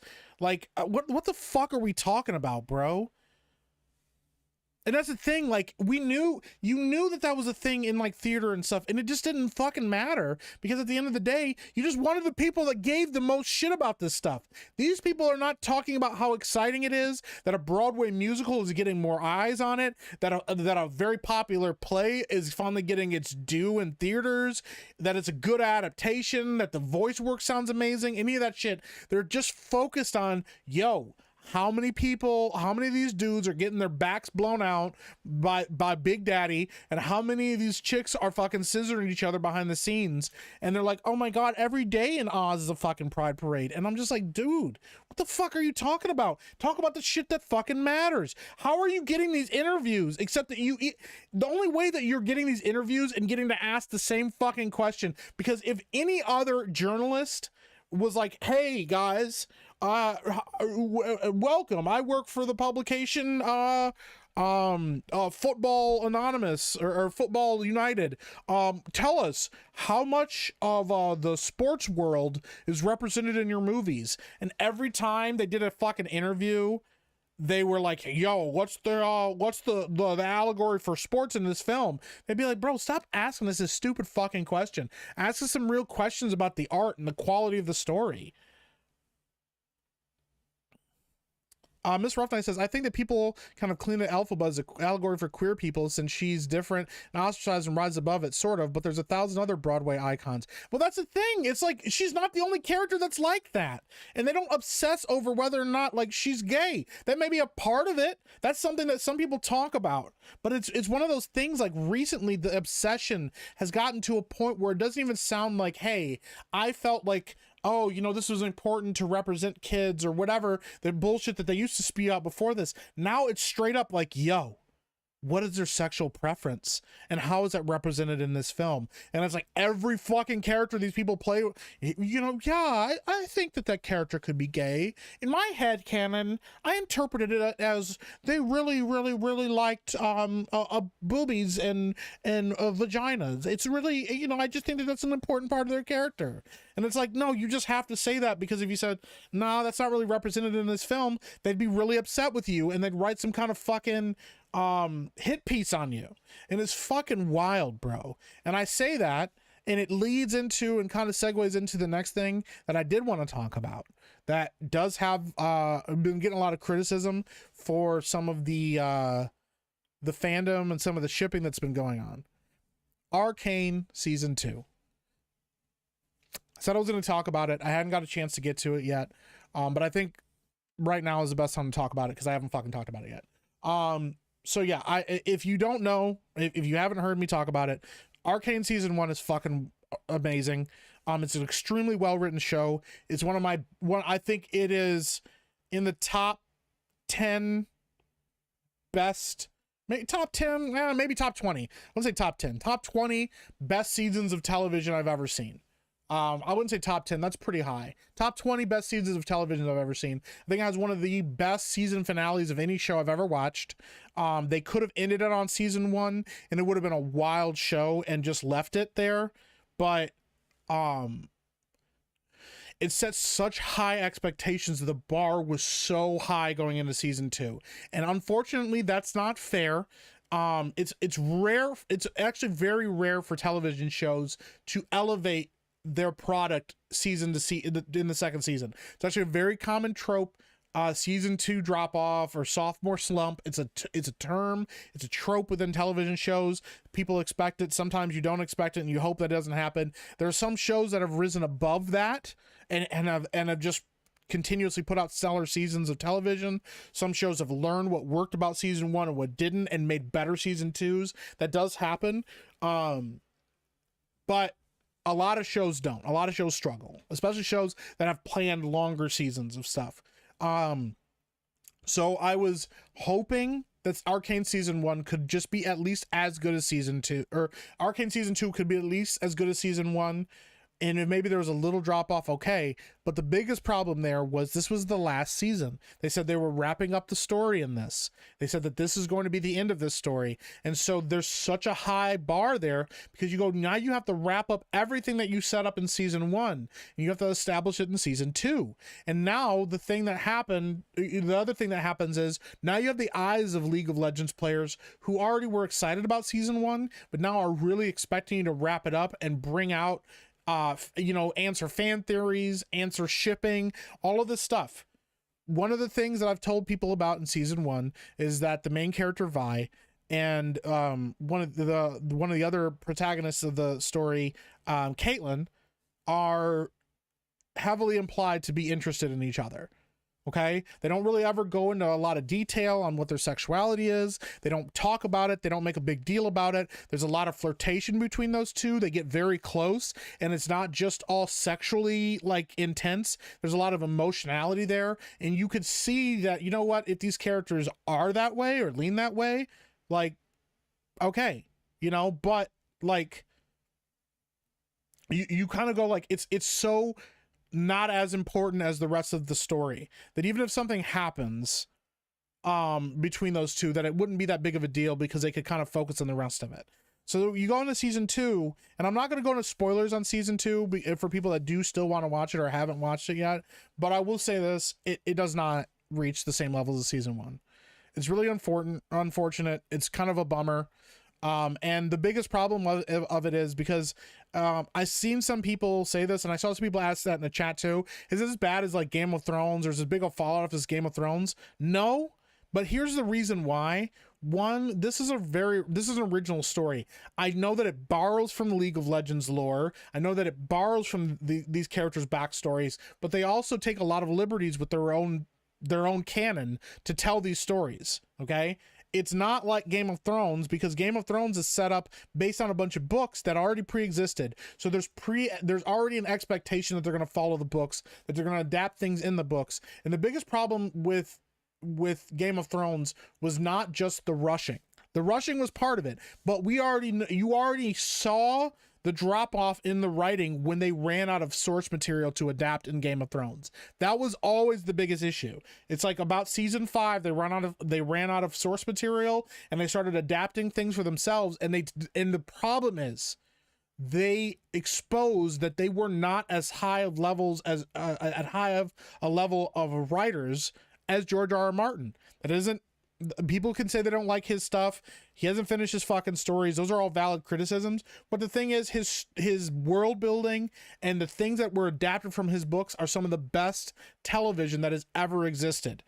Game of Thrones is fucking phenomenal. Okay, like in the first couple seasons of that show, when they ran out of source material, they started making shit up and kind of like freewheeling it, and it got progressively worse and worse, and they kind of got a little bit better in season 7, and then season 8 completely falls off the rails because they had so much shit to wrap up, and they mischaracterized so many characters who basically just went back to the way they were in season 1. They scrapped all the character development.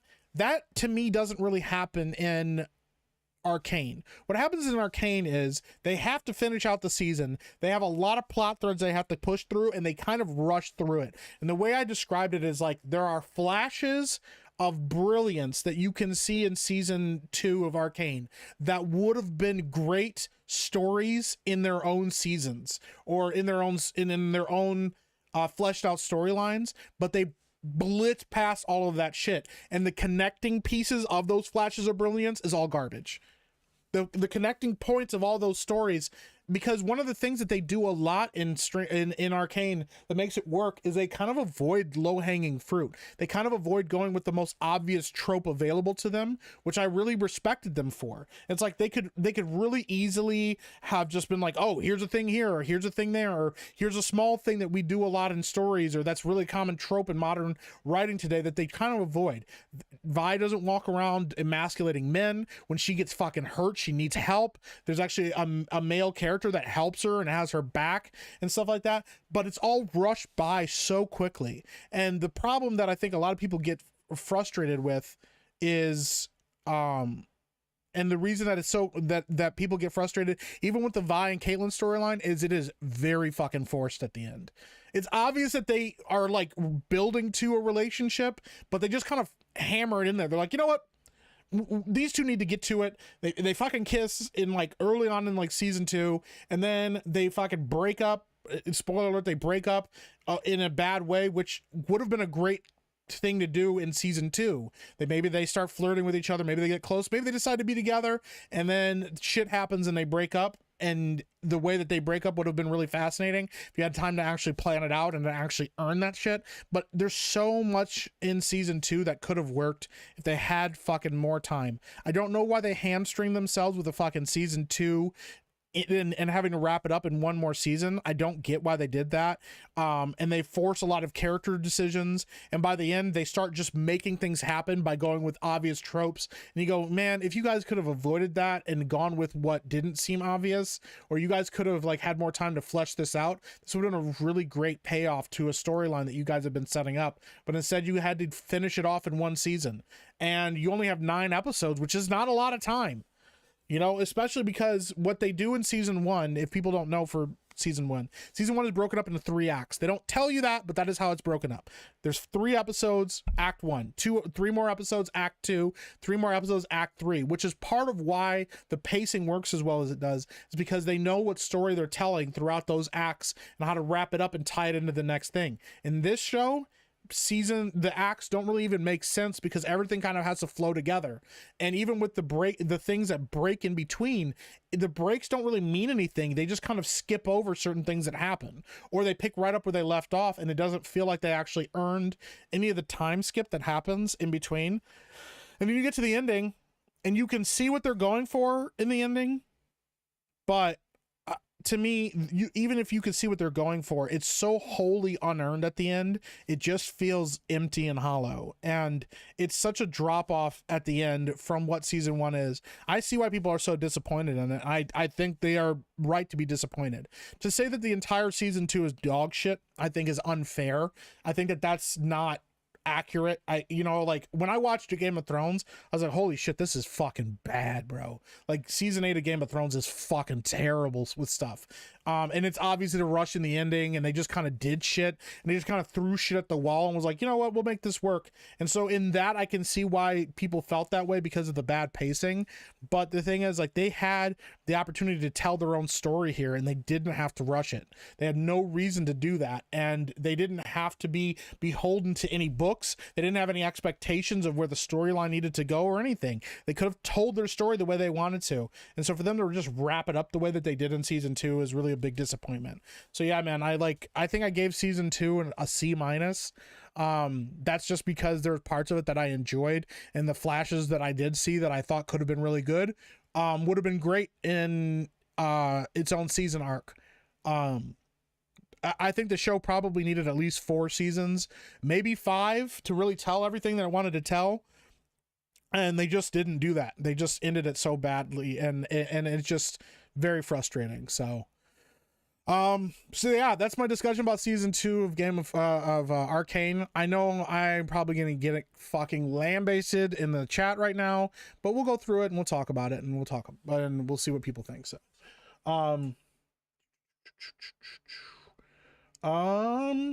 lesbian shit never happened, just ask China. Yeah, the China shit's weird. I mean, thing is, China's told a lot of gay stories and stuff too. Like they adapted an entire series of books that's just like, it's all like gay smut or whatever, and I know they cut all the gay shit out, but it's like, yeah, but you're still elevating these properties. I don't know, you know, whatever.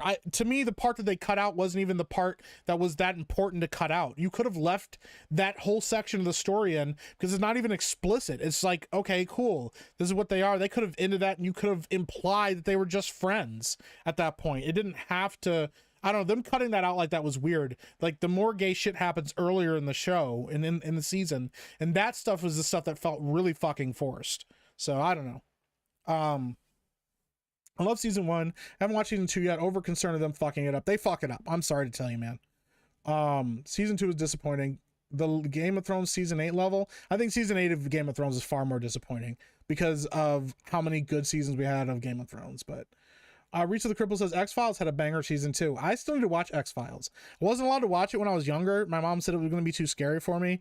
And then as I grew up, I just never got back to it. So, and I'm not watching from Liberty Prime. Mazza says it's the most mid show ever. I'm not fucking watching the most mid show ever. Mazza's out of his mind. Sorry, Mahler already dished it. Well, I don't agree with Mahler and everything. I get that he's the long man and he has his takes about stuff. I don't necessarily agree with Mahler's takes on a lot of things and certain storytelling aspects. I also don't agree with him of his points about objectivity in storytelling. It's probably, you know, well, Mahler doesn't even know I fucking exist, but it's probably why I would never be invited on to EFAP, because I don't agree with him a lot of things. And I think the problem is when you overly analyze media to a degree that, if you come to a conclusion about a piece of media and then you go seeking to dissect that piece of media to prove your point correctly, you'll find what you're looking for. Because there's very few movies that I would argue are perfect. You know, if I sat down and like picked apart anything, I could point out the things that are bad in it. But then it also makes it so that when things aren't bad, but they're not necessarily great either. Like, there are pieces of art that are not great. There are movies that are not great, but they're good movies, or they're solid movies that people can watch and enjoy. Some people love it, some people hate it, and some people just enjoy it for what it is and then move on to it. That, you know, every piece of art doesn't have to be good, or doesn't have to be like great or terrible. There's a spectrum of in between takes on it. It's why you can have, and it's also why, you know, when we talk about art, it's like art can be art being objective or subjective.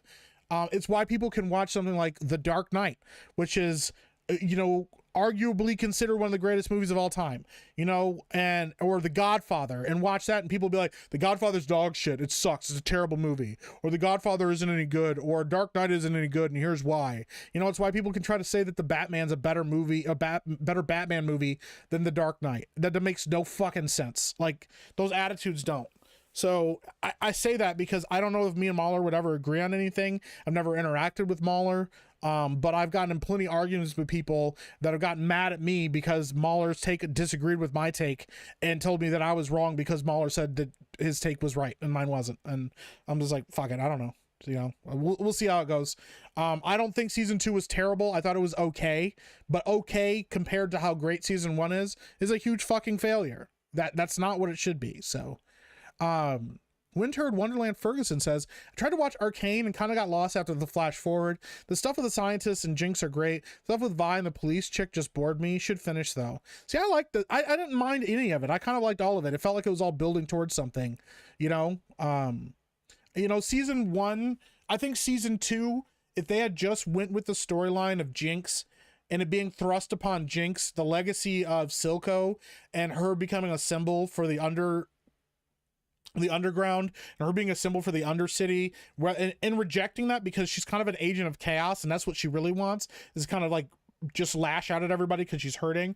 But having her like have Silco's legacy pushed on her, and having all these people putting all these expectations on her to like own that, and her struggling with, do I want to be a symbol? Do I want to burn it all to the fucking ground? And what would Silco want? Because he was kind of my dad and I loved him, but I'm also responsible for him dying, and all this like there's all of this shit that they could have explored with Jinx that would have been really fucking interesting in the backdrop of, you know, Vi and Caitlyn pursuing her, or trying to find her and stop her from causing more havoc and causing more of a problem, but also those two being at odds with each other because Vi is trying to help Jinx because she's her sister and she loves her, but she also cares about Caitlyn and she sees the value of helping the city above, and kind of her taking the role of Vander, and kind of taking that like more neutral aspect of it, like we need to work together, and working together is the better option for us. There was a lot of interesting takes there in a season 2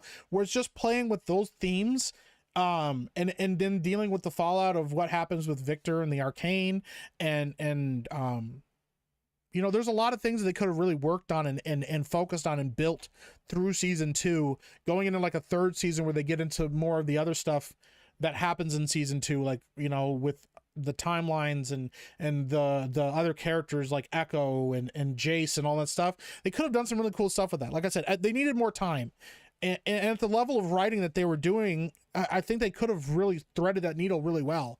And instead they chose to not do that. They chose to wrap it all up, and in trying to wrap it all up, they also tried to finish off and address relationships and people that were interested in relationships, stuff like that, and then other storylines just fell to the wayside to deal with those stories and wrap those storylines up, and it just felt hollow at the end, and that sucks. So the season 2 drop off Arcane sounds a lot like what happened with Promised Neverland anime adaptation after season 1. Season 1 was so good, S tier anime, then shit, manga was good. Interesting, Tom. Season 1 was better. I didn't hate season 2. Yeah, I don't hate season 2. It's just not great. It's okay. It's I wouldn't even say it's a little less than mid, which is like a C-. So season 8 isn't a book. No, but they had the storyline and they had an outline of George R.R. Martin, which is why I don't think he's finished his books, because he did give them an outline of what they could do and where things were going. They just rushed it all to get to the end.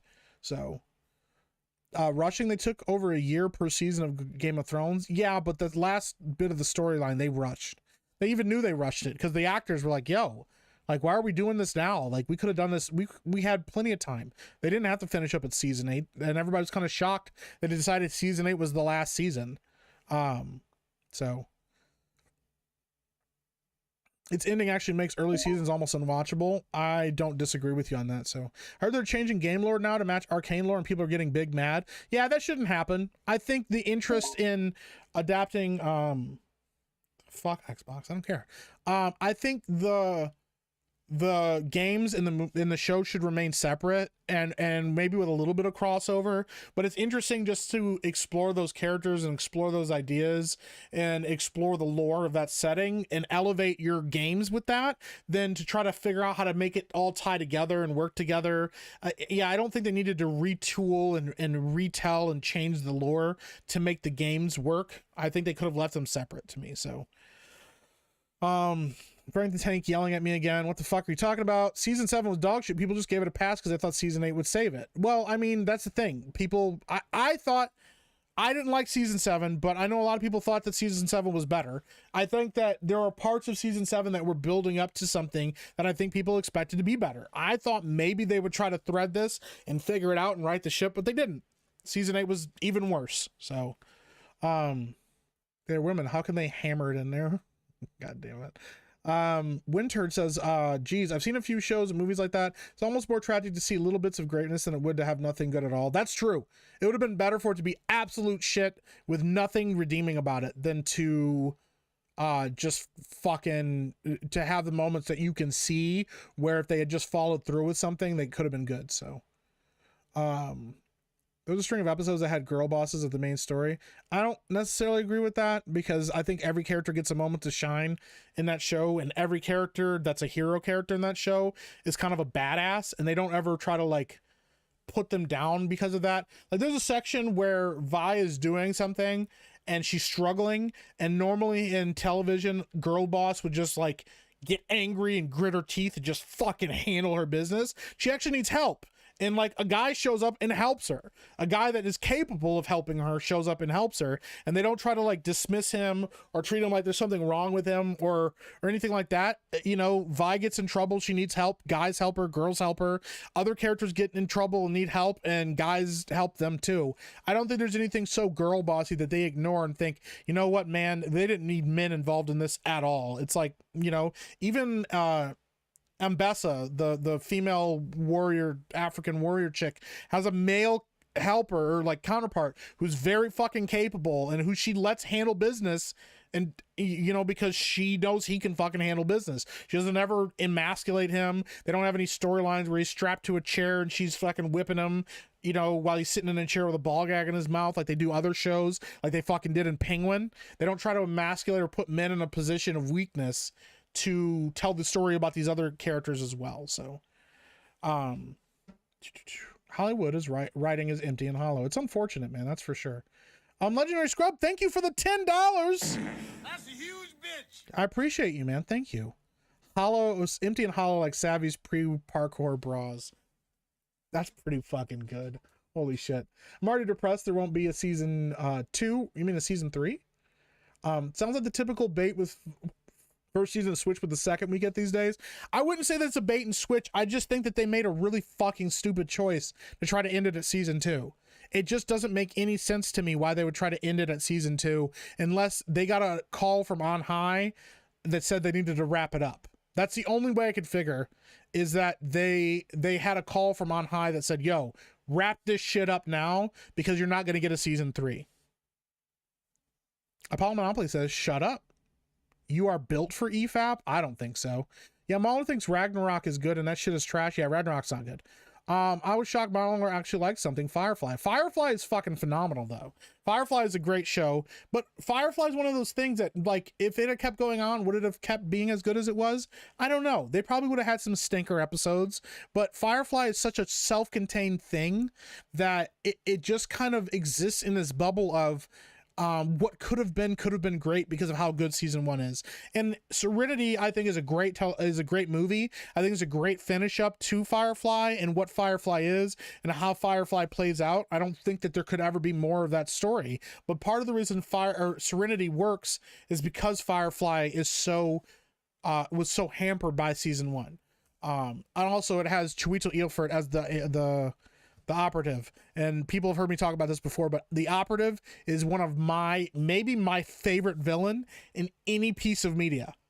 The operative is such a fucking great villain. He's such a great fucking concept for a character. I fucking love that I love the execution of it, and Chiwetel Ejiofor and his delivery, his like civilized delivery with like his accent and his flat affect about things, and just this very objective, I'm a monster, I'm not a good person. He wouldn't call himself a villain, but he'd call himself a fucking monster who's designed to do bad things to make good things happen for other people. It's fucking, oh my gosh, it's chef's kiss. One of my favorite bad guys in any piece of media ever. The operative in Serenity. If you haven't seen Serenity, you should watch Firefly and then watch Serenity. It's so fucking good. If you watch Serenity without watching Firefly, I don't think it's as good. It doesn't get the same vibe to you as it would if you watch Firefly first. So I think you on EFAP will bring a good dynamic to the show. Martha Cyborg goes on there time to time. Yeah, I mean, maybe if they wanted me on, I'd go on. I have no problem with EFAP. Like, I'm not like actively like, no, fuck EFAP, I don't want anything to do with them. But I don't know that they would like my takes. I don't know if they'd want to be on there. And I don't know if, you know, I don't know. I just don't know that they would ever want me on that show. I've never been invited on, and you know, if they were interested, if they wanted to, if they threw my name out there, I don't want to. The thing is, I have a lot of trouble approaching people about stuff. It's like, would it be fun to go on there? Sure. It would be great to go on Friday Night Tights. I don't want to go on Friday Night Tights to elevate my brand. I think that's what some people see it as, is like, yo, if I can get on Friday Night Tights, man, I could elevate my brand. I'd really make it. It would be huge for my channel, all that stuff. I want to go on there because the people that are on that panel, a lot of those guys I like to talk to. I like talking to Gary. I love talking with Disparu. You know, I like Chrissy Mayer. I like Quarter Black Garrett. I like Comics Division. All of those guys are rad. I love talking to those guys about shit. I like nerding out with those guys. That's why I would want to go on Friday Night Tights. It has nothing to do with me trying to elevate my brand. The same with like other shows like EFAP and stuff. I don't want to go on there or ask them to go on there and seem like I'm trying to chase clout. That's not why I go on these shows or be on these panels, so I could talk to these people. You know, if they were doing, if like Gary reached out to me and was like, yo, you want to jump on a call and just fucking shoot the shit about Penguin, I would love to do that. I love doing that shit. Me and Disparu have had like 4-hour-long conversations, not on stream, just talking about shit, shooting the shit, talking about culture, talking about the difference in culture between America and Britain, and talking about movies and shit that we like and shit that we don't like, all that kind of stuff. Dude, we have great conversations. I like talking with people. That's my thing. I enjoy conversations. I enjoy having conversations with people about random stuff. So like if I ever got an invite to EFAP, or if that was somebody that wanted to have me on, I would absolutely go on there. I just don't know that they would invite me on based on me talking on a fucking live stream about stuff. So I don't know. We'll see, you know. Boondown Sings, I fucking love Boondown Sings. I didn't know if I would like it as much as I did, but yeah, it's fucking great. Ragnarok from a standpoint on the character is bad. Yeah, and there's flashes of brilliance in Ragnarok, but they're ruined by comedy. They're ruined by shitty comedy beats because Taika Waititi can't help himself, and he has to force some of the things that happen. He has to force humor into moments because he thinks that that's what adds levity to a situation, and it kind of ruins certain situations. It's like, I talked about this many times on stream, so I'll bring it up again though. There's a moment in Ragnarok where the Hulk turns back into Bruce, and when he does, it is like the Hulk is like crying in like fear, and he's like terrified about reverting back to the Hulk, or reverting back to Banner, because he's been the Hulk for 2 fucking years. The Hulk finally got loose, and he got to be himself, and he got to be free and angry and a monster, and he loved it, and he didn't want to go back. And so him having to go back to Bruce and go back into the cage is like the most terrifying thing for him. It's a beautiful moment between the Hulk and Banner, and it's a great example of how the Hulk feels about Banner, you know, because we always see about how terrified Bruce is about letting the Hulk out, but we never like see what the Hulk has to feel about disappearing and stuff. And I kind of love that concept, and I love that idea, but then it's quickly shit on by a fucking stupid joke, you know. And that's what sucks. That is Ragnarok to a T. Every time they've reached some kind of elevation in story, some really beautifully dramatic moment, it's immediately undercut by a joke. And here's the thing about Taika Waititi. Jojo Rabbit is a great example of how you do humor with horror, or terror, I should say, because Jojo Rabbit, you know, is about a Hitler youth and his obsession, and he has a fucking imaginary best friend who's Hitler, and they talk to each other, and he's motivated and driven to be a good soldier for Hitler and in the German army one day and stuff. He's part of the Hitler youth and stuff, and then he finds out his mom is hiding a Jew in their attic, and he gets to know her, and he thinks she's less than, and he thinks she's garbage, and she has this beautiful fucking moment where, because she's older than him and stuff, where she grabs him, and she like, the line is like, break free, great Aryan. She goes, I'm descendant from those who wrestle with God and slay giants. And it's something like along those lines, and she calls Hitler like a man with a stupid mustache or whatever. But like, there's like these brilliant moments of like the Jewish spirit and what they were going through during that time and stuff like that, and how difficult and terrifying it must have been for a young girl going through that, hiding in an attic because she didn't want to get taken away or whatever. And then there's like a moment in that throughout the movie, there's a lot of jokes, a lot of comedy, you know, spurts with like the backdrops of what's happening during the war and during all of this stuff. And then they just reach a moment where they pull the rug out from under you and a thing happens to the main character that is so fucking terrifying and so fucking heinous. And the reveal of it is like heart-wrenchingly terrible. And there's no humor, there's no joke, there's no break. They just let you sit in this moment of like absolute abject terror about what just happened to this young kid. And it is a beautiful moment in cinema, and it's what Taika Waititi could be capable of as a director if he wasn't so fucking obsessed with inserting humor into every moment of his storylines that he does with Marvel and that he does with Star Wars and all of this shit. It's why I don't like him or don't trust him as a director. I think he could be potentially a great director if he just got his head out of his ass for a moment and stopped always going for the low-hanging joke and actually let some moments fucking breathe for a second. So, you'd be better on EFAP than Mahler's actual friend. Stop doubting yourself. Well, that's very kind. Thank you. Or they're trying to make friends with people they make fun of for having shit takes. That might be not, that might be you not wanting to talk to him. No, I would have no problem with talking to Mahler.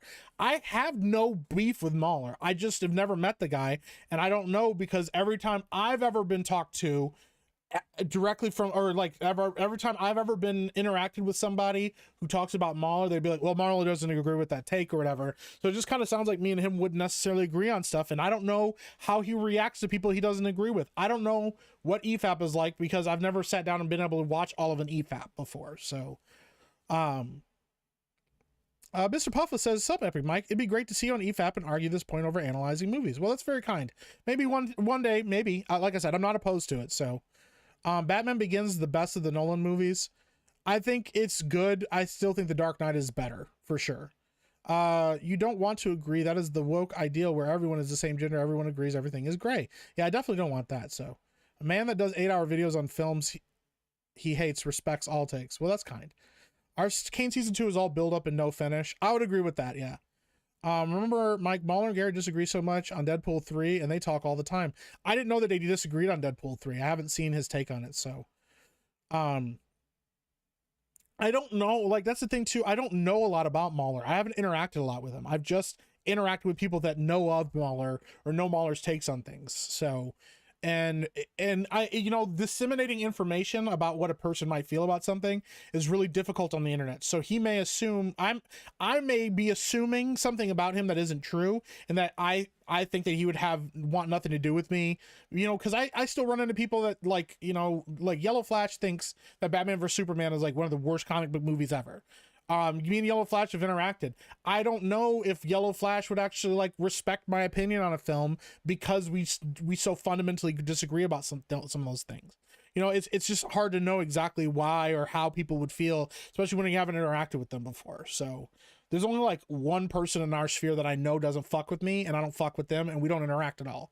And that's like on brand. I just know because of the few times that I've been in that person's like orbit and the way that they react, and I don't fuck with them. And I'm not talking about that because that's drama that I don't need to get into. So I believe HBO is willing to give Game of Thrones an extra 2 years to finish. Yeah, they said, yo, you can have 10 years. You can keep going. And they're like, nah, we're done.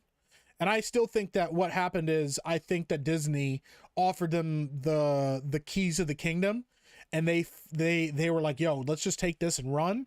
And they shit the bed so badly with Game of Thrones that they become impossible to touch. It became fucking radioactive, and Disney cut ties with them because Disney's like that. Disney's shitty like that. So Silo is another decent TV series. Is that on Apple TV? I don't know. Writing was declining for season 8. It just became undeniable at that point. Probably they got away from George's writing the worse it got. He needed to finish. Yeah. Mahler's like Disparu that get off on watching things they hate. That's fair.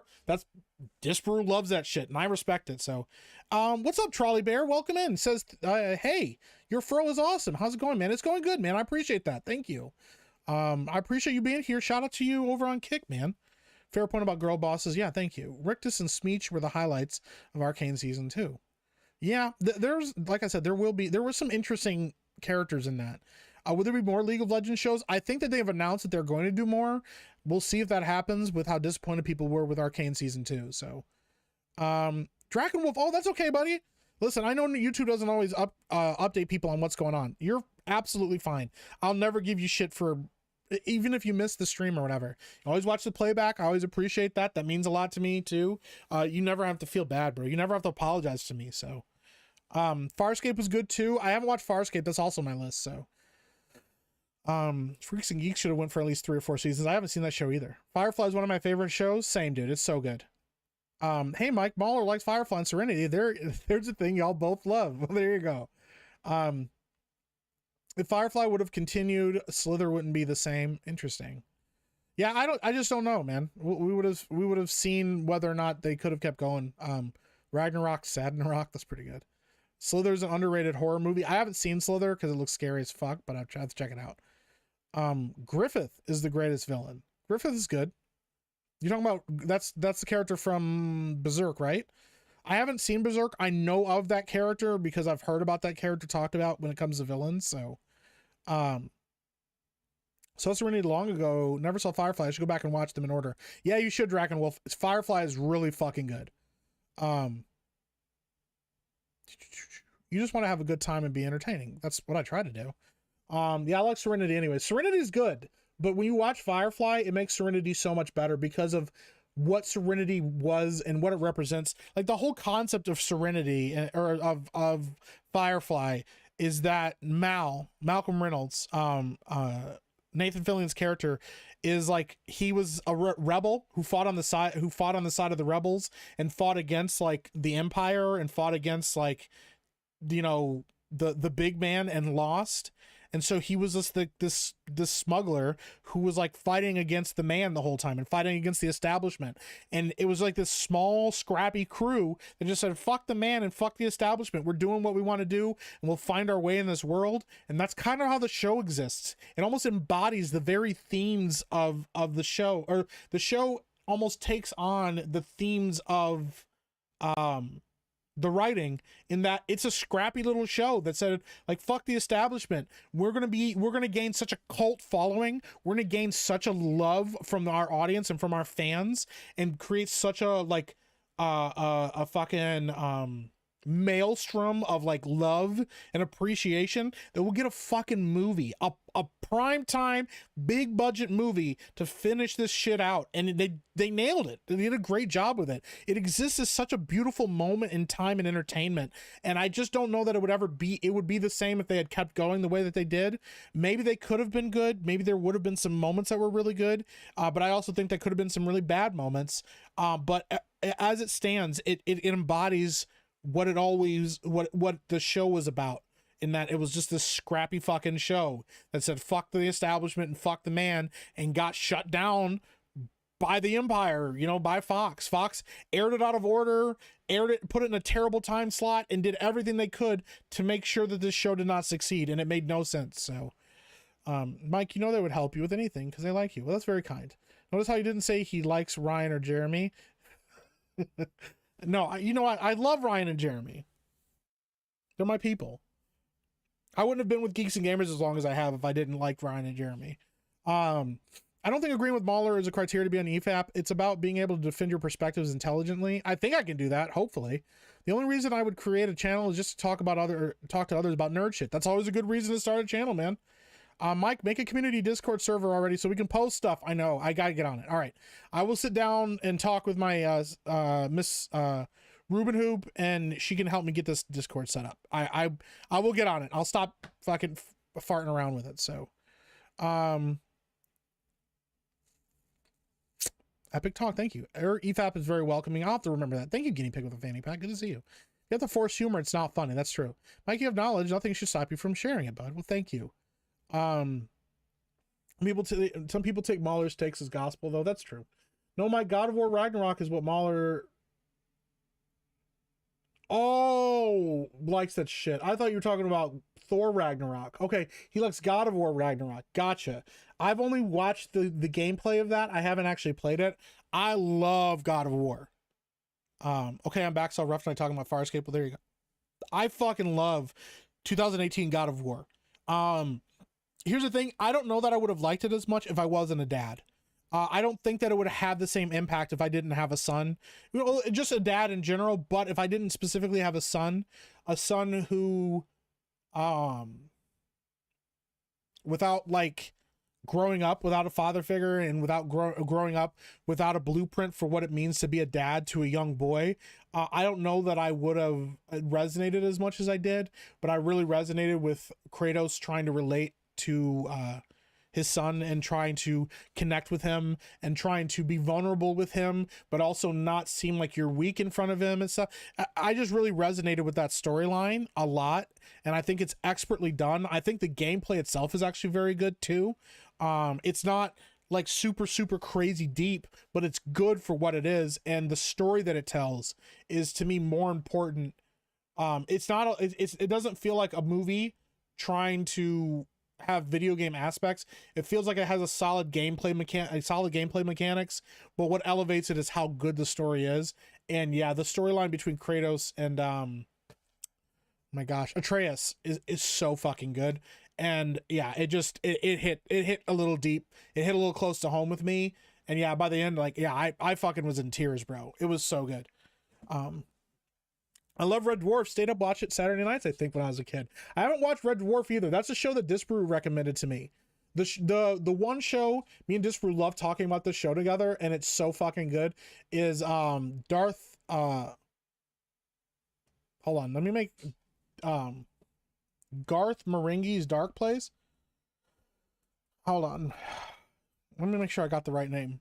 Yeah, Garth Marenghi's Dark Place. It's a mini series, and the show is supposed to be about this shitty horror author who got a deal with a TV network to adapt his books into a show called The Dark Place, which is like an anthology horror series set in a hospital. And it's a play on shitty low budget television, because the episodes are like you can see the fucking like strings hanging off of shit, and the costumes are terrible, and the acting is awful, because it was like a fucking vanity project for this fictional author that made the it's fucking great. The meta humor in it is so fucking good. It's like Black Dynamite levels of good meta humor in like the production value and shit, and like you can see people missing their line cues, and like the action is terrible but they think it's cool. And dude, it's so fucking good. You have to, if you haven't checked it out, it's I think it's only like 6 episodes. It's so fucking good. And I'm so glad that Disbrew recommended it to me, because I fucking love that show, dude. Yeah, it's 6 episodes and it's so fucking funny. So if you haven't, go check out Garth Marenghi's Dark Place. All right, I gotta catch up. I do want Savage Hulk. Yeah, we need a World Breaker Hulk for sure. Thor is sort of a humorous series in the comics, especially while Simon's up. What TD seems to be trying to adapt. Simonson understood when it was time to make a joke and when time to get serious. Yeah, 100%, man. What's up, Jake Stanley? How you doing? Josie wanted Pure Blood. Hey, dropped a message over here. You know, everyone, what makes the 1970s Incredible Hulk TV show so good was that the writing was simple and wasn't afraid to touch on many subjects in society. The show still holds up to this day. Joe, you are so fucking right. I grew up, that was my first introduction to the Incredible Hulk, was the 1970s series, where it wasn't Bruce Banner, it was David Banner. And I don't remember the fucking name of the actor now off the top of my head, but yeah, that show was so fucking good. I loved that show as a kid. That, and then Wonder Woman with Linda Carter. I fucking love those shows as a kid, man. Drinker has good takes. A good take, but TD is great at telling stories from a child's point of view. JoJo's Rabbit Hunt for the Wilder People, but terrible at adult stories. He's just an immature storyteller. That's a good interpretation of it. I think that's a good interpretation of things. Meek Mall beef coming 2025. No beef at all, man. I've never watched Farscape. Yeah, I haven't either, but I want to at some point. Hulk is always supposed to be teetering at the edge of benign and malignant. Yeah. That's a good point. I don't think Mahler has watched an entire episode of EFAP and he hosts it. I mean, that's fair. Who the hell has time to sit and through a Mahler EFAP show? I mean, I could put it on in the background, but I always have other things I'm watching. So it's hard for me. And I'm also trying to keep up on people like that I'm close to and their live streams and what they're doing and what they're talking about in their shows. there's just a lot. There's so much content to take in, as well as catching up on shows that I want to watch or playing games that I'm wanting to play. Because I have video games that I play in the background that I'm not playing on stream to entertain myself. Like I've been playing through State of Decay 2, things like that, just to like enjoy gaming and not get burnt out on it. Because if I only play it on stream or only game on stream, I get burnt out on video games, not the chat, but I'm just like, whatever, like I'm playing this for whatever. Sometimes it's nice just to like check out and not have anything stimulating me other than just a fucking video game. I think Arcane season 2 actually the opposite, all finish and no build up, like an essay missing the body paragraphs. That's a good way of putting it too. I think it's both. It could feel like it's all build up and no finish, or it can feel like all finish and no build up, because like I said, those moments of brilliance would be great moments in a show that had actual connectivity, but it doesn't have enough time to connect those things. So have you tried getting on the real BBC? I have not. Like I said, I don't reach out to people to ask about going on shows. I feel awkward about it. It feels weird to me. It's weird for me to even be like talking with Savvy about Bushcast. It's weird for me to talk to other people about this stuff because I just never want to feel like I'm clout chasing. And I just know that those guys have so many people asking them, can I come on your show? Can I be on your show? Can I come on your show? It's like, I didn't want to ask Jeremy to be on Tuesday night's main event, but I was excited to hear what they had to talk about and be part of those conversations, not because I wanted to build a channel. If you notice, I didn't even have a channel for a really long time. I've been part of Geeks and Gamers because I didn't want to seem like that's what I was trying to do. And what I was trying to pursue is like that. But then after a while, I was like, I get it. Having my own space to talk about things and grow an audience and stuff like that is important, as well as being part of these discussions. So Rough Night says, you and Lady Epic need to watch Farscape ASAP. I know I say that about a lot of things, but this is different. That's what everybody says. It's on the list. It's on the list. I'll move it up the list a little bit. So no comment, Legendary Scrub.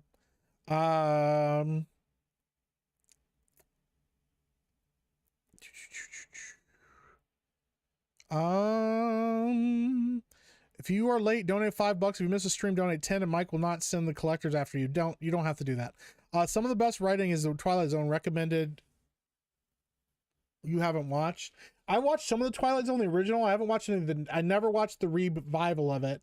I watched some of the original Twilight Zone, and there's some great episodes in that. So I used to have 2 thumbs, and I missed the stream and couldn't pay. Oh my god, dude, that's wild. Yes, Griffith from Berserk, and don't watch them. The Berserk animes are terrible. Just read it. Yeah, that's what I've been told. I won't watch the anime. I'll read the manga at some point. So, y'all the brown coats, maybe. Martin Vasquez for $1.99. Mike, what is Epicverse? What are your plans? The Epicverse is a production company that I started with Josiah Rises and Rough Night, and we are working on producing original content, original independent content. That is an answer to the shit that's happening in Hollywood right now. We want to get back to making good movies, doing good storytelling, and get back to that really hungry attitude that I think a lot of filmmakers have, just getting into the industry and stuff. And we want to do that. And we want to do it locally. We want to do it here in Michigan with people that are in the industry that got in trouble or had to stop doing things or stop working in the industry or have been relegated to doing commercial work and things like that because our governor got rid of the film incentives, and some people just don't want to work in Hollywood. Some people don't want to leave Michigan, but they have the equipment or the skill set or the abilities or the acting chops or things like that to do movies. They just don't have anybody that's willing to take the initiative, and we wanted to be willing to take the initiative and just get out there and do it. Our plan is to finish up a couple more of our projects, get those wrapped up and put those in the can, and then launch with a series of stories and short films that we shot, that we worked on ourselves, to showcase that we really put our foot down and tried to learn how to do filmmaking right, so that we have a place to start and a base to grow from, that you can trust that we're going to utilize your funds or your resources and other people's funds and resources correctly to make good stories and to make good content. So that's what the Epicverse is. That's what it represents. I do like House of the Dragon. I did like House of the Dragon. I like season 1 a lot more than season 2 of House of the Dragon. I think season 2 really spun its wheels a lot in a couple spots. I think they spent too long on the Haunted Castle. I think they spent too long on a couple other storylines, but there's some really good stuff in House of the Dragon, especially season 1. Oh, and Beardo isn't there. He should be good, Mike. Thank you. Well, what's up, Spirian? Welcome in, man. And there we go. Rough Dice says Epic versus an independent film project where we are attempting to demonstrate proof of concept that independent creators can create work that exceeds the quality Hollywood produces. Absolutely, man. High quality at lower cost. Yeah. McHawk for 5. Says part 1. Since it's the 30th anniversary of the PlayStation, figured I'd share a story. When I was 6, my dad bought me a PlayStation 2 when it was new. All right, and we'll catch up to that. Hold on, let me go. McHawk for 10. That's a huge bitch. Says, I didn't say anything, but I was mad that it wasn't a PS1 because it was 2 as in second place and not 1 as in first place. 6-year-olds are funny, man. That's really funny. That's adorable, actually. That's a good story. I like that. Yeah, because like kids like, oh man, it's a 2, not a 1. But yeah, not knowing that it meant 2 as in sequence. That's cool. Firefly's Han Solo after he was on the losing side and has to make a life using the only skill he knows, smuggling. Yeah. I have a really good friend of mine who told me that Joss Whedon's excuse me, opinion or inspiration for Firefly was Han and Chewie in a Western. So it's pretty good. Faithful film adaptation of the King Arthur book trilogy would sell like hotcakes, in my opinion. You need Villeneuve or Robert Eggers to be fun with it. I would love to do a faithful adaptation of the King Arthur book trilogy. Yeah, those are great shit, man. And they always have to add some like stupid Hollywood shit to it. They always have to like add their own twist or spin on it. I'm like, just fucking adapt the books, man. You know, maybe you cut out some of the things that don't necessarily work cohesively in a story if you have to. But for the most part, it's like you can adapt a story without adding stupid twists to it or putting the emphasis on Guinevere and Lancelot, which they do a lot too. It's like to turn it into a love story. The Guy Ritchie, who was the wrong director for this project, but the Guy Ritchie King Arthur movie has some really cool moments in it that feel very much like a high fantasy, awesome project. That third act of that movie, though, shits the bed so fucking bad. Charlie Hunnam did a decent job as Arthur. But yeah, Charlie Hunnam, I mean, that movie with Guy Ritchie shits the bed in the third act. It's just a CGI shit fest and it's awful and it doesn't make any sense and I fucking hate it. But there are some moments in that season that are, or in that season, wow, in that movie that are so fucking cool. So yeah. Shadow Dancer says, boy. I walk around my house saying that to my son. I'm like, boy. And he's like, what? I'm like, nothing. I'm just saying, boy. Atreus is shit in the first game and completely insufferable in the second. I disagree. I think Atreus acts like a little kid in the first game. But he acts like a little kid who doesn't know what he's up against and what he's dealing with. And being the father of a young boy who's like, I think the same age or close to the same age that Atreus is, there's a lot of similarities to how he acts. I think they kind of nailed it, to be honest. So you have a son, so you only have to worry about one dick. I have a daughter, so I have to worry about all of them. Well, I also have a daughter. And yeah, I don't like little boys. They're annoying. Teenage boys are gross, and I'm like, stay away from her. So love Matt Berry, dude. He's so fucking funny, man. Dark Place is awesome. Yeah.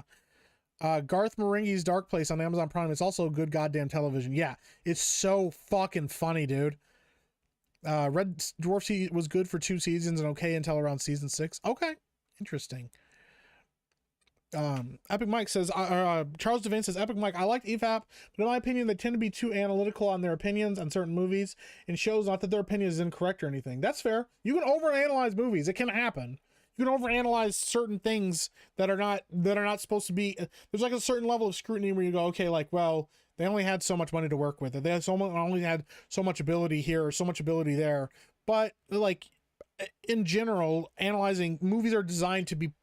Art is designed to be analyzed. Art is designed to be looked upon and judged. That's how art gets assigned value. It's like a bad painting gets looked at and assigned bad value, and then people don't care about it anymore and people walk away from it. Good paintings, good art, good movies, good stories, good books, all of that stuff, they get looked at and judged quality or judged well, and then people take them and they elevate them. You know, and a lot of times books and art and movies and things like that aren't appreciated until after their time. A lot of movies and things like that, it's like movies are a little bit different because you kind of have to hook your audience quickly in order to make them work. But if you look at things like Blade Runner was not a commercial success when it came out, and it gained a cult following. There's a lot of movies that have gained cult followings over the years, and streaming has kind of prevented cult followings from really being a thing. And that's unfortunate because there are a lot of movies I think that have come out like in the last 10, 20 years, but more like 10 years, that could have had a really big cult following if home media still existed, but don't have that. So you can't measure those metrics out the same way. And that's really unfortunate. So when is Epic Meat going to play through ET the game? Never. Unless somebody, I guess, bought it for me and then the ability to play it. Bill Bixby, thank you. I gotta scroll through. I gotta catch up. Bill Bixby is David Banner because the name Bruce was deemed too gay. That's fucking funny, dude. V&V, The Final Battle were great 80s miniseries. I still love... Oh, V and V, The Final Battle were great 80s miniseries. I still love popping those DVDs in to watch. Yeah, that was the one about the aliens and stuff, right? And they ate like mice or some shit. There's another show I really liked back in the day, and I watched all the movies for and the show, Alien Nation. Alien Nation was kind of a banger. I didn't watch the original movie. I watched the series, and then I watched all of the TV movies for Alien Nation. It was pretty fucking rad. I liked it a lot. The League of Gentlemen is another legendary show from back then. I'll have to check that out, man. Now is when the grifting stops. That's wild. I think the reason he changed was he said to stop the alliteration, which is very Stanley and comic booky. He wanted to make it seem more serious, and I held down by a reputation of comics at the time. Gotcha. The 90s Outer Limits reboot was better. Okay. What? 97 Berserk is great. I've heard people tell me it's terrible. Don't fucking watch it. So I'm not a member right now. Oh, somebody's got to change that. We'll have to figure that out.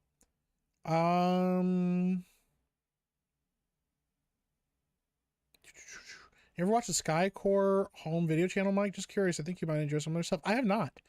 I'll have to check that out. What's up, Raul and T? Good to see you, man. Oh shit. You gotta watch From. I heard it's mid as shit. Fucking hell. Guinea Pig with a fanny pack just gifted 5 memberships.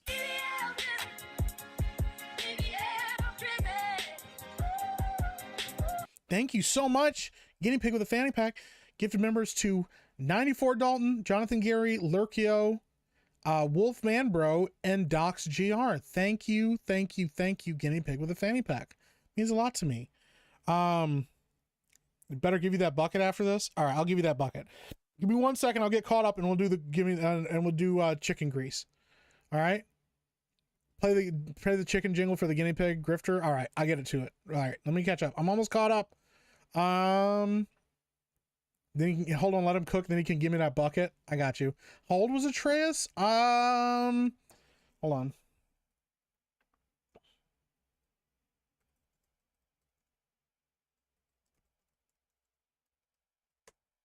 He is 11 years old. Very close to how old my son is. I'm not just saying exactly how old my son is, but very close to how old my son is. Oh shit, Lucky popped in chat. Had court today, didn't go good. I'm sorry to hear that, Lucky. Man, I appreciate you popping in here, man. You know, like when you're having a hard time and stuff, you could just like not, you don't have like, you could decide not to come in here and hang out. You could choose to do a lot of other things. The fact that you come in here to hang out with us and talk with us and chat and stuff means a lot, man. So I appreciate you being here, Lucky. Thank you. And I'm sorry that court didn't go good, man. Epic Mike, have you ever watched the live action Yu Yu Hakusho? I still have to watch the original show. I love the creator of Yu Yu Hakusho, Tagashi or whatever. He's great. Hunter x Hunter is my favorite anime of all time. And I really want to watch Yu Yu Hakusho. So analyzed. Goodness gracious. Hi Chrysanth. Did you just hear about Ubisoft layoffs? I did not. What happened with Ubisoft? Did they fuck up again? Ubisoft closes 2 studios. Holy shit. That's why they closed down X Defiant, because they were running out of fucking money. We all called it. All right. Well, let's pull this up real quick. Oh, we'll get to this in a second here. Hold on, let me catch up with chat here. I'm almost caught up. Where's my bucket? Don't make me donate more. You don't have to donate more. Don't worry. I'll get you. I'm almost caught up. Okay, we're all caught up. Let's do this first, and then we'll talk about Ubisoft. Ready, guys? Here we go. Chicken grease in my All for guinea pig with a fanny pack. That's how I roll. KFC, baby. It's my favorite. Oh, give me that bucket. I said, give me that bucket. I think, give me that bucket. A finger licking chicken. From Kentucky to the bayou. The flavor's so right. That secret recipe. Oh, here it keeps me up comes. all night. Gotta have that Here it comes. wonderful spice. KFC, baby. It's a chicken paradise. Fried and crispy, can't resist me. KFC, a southern mystery project chicken. Finger licking, come and get it. That clock is ticking. Fried and crispy, don't you miss me. KFC, you're making history. Let's get lost. Oh, keep the coast low. KFC is the gravy got.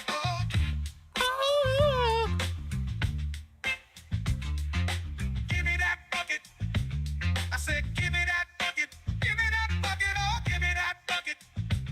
I said, give me that bucket. Give me that bucket. Oh, give me that bucket. There you go. Guinea pig with a fanny pack.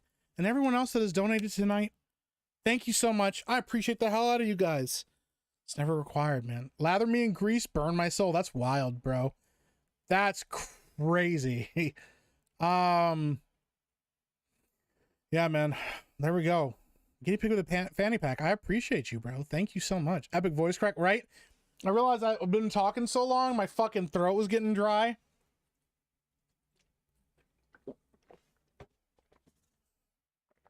Then trying to sing after making all that noise and fucking ranting as long as I did. All right, let's pull this up real quick. This is breaking news. Just came in. Boom. Ubisoft closes down 2 studios and will reportedly lay off hundreds of employees. The new shooter X-Defiant has also been axed. It's been a tough year for the game. It's been a tough year for the games industry with multiple studio closures and layoffs. And now as we enter December, Ubisoft continues the trend. Well, whose fucking fault is that? Whose fucking fault is that? It's the game industry's fault for not listening to their fucking fans.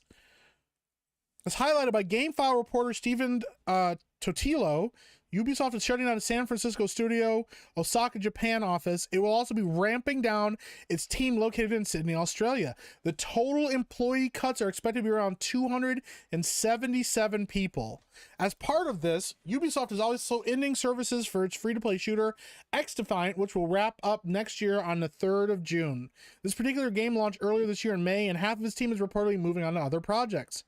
Ubisoft had hoped to compete with Call of Duty, but recently was denying shutdown rumors amid declining player numbers. All you have to do is fucking keep releasing content and stick with it. People will start to connect with that fucking shooter, but facing Call of Duty is impossible. You can't beat Call of Duty. You have to gain the followers that are leaving Call of Duty.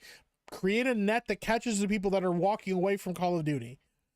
But whatever. Ubisoft has released titles like Skull and Bones, which was shit, Star Wars Outlaw, which was also shit, and then Prince of Persia: The Lost Crown, which I've heard people did like. But unfortunately, many of these games have fallen short of certain targets. Unfortunately, these 2 games, Skull and Bones and Star Wars Outlaws, were dog shit. We knew Star Wars Outlaws was going to be dog shit. We called it, and they tried to act like it wasn't going to be, and they tried to fucking fight their fans. Skull and Bones, we knew looked problematic. People wanted to like it, and it had no fucking content to it, had no depth to it, and all the shit that they originally had in the game, they cut out in favor of fucking monetization, trying to figure out how to milk their audience for more money. The fucking shit are you talking about? Unfortunately. No, fuck them, man. This is a developing story. But yeah, man, fuck Ubisoft.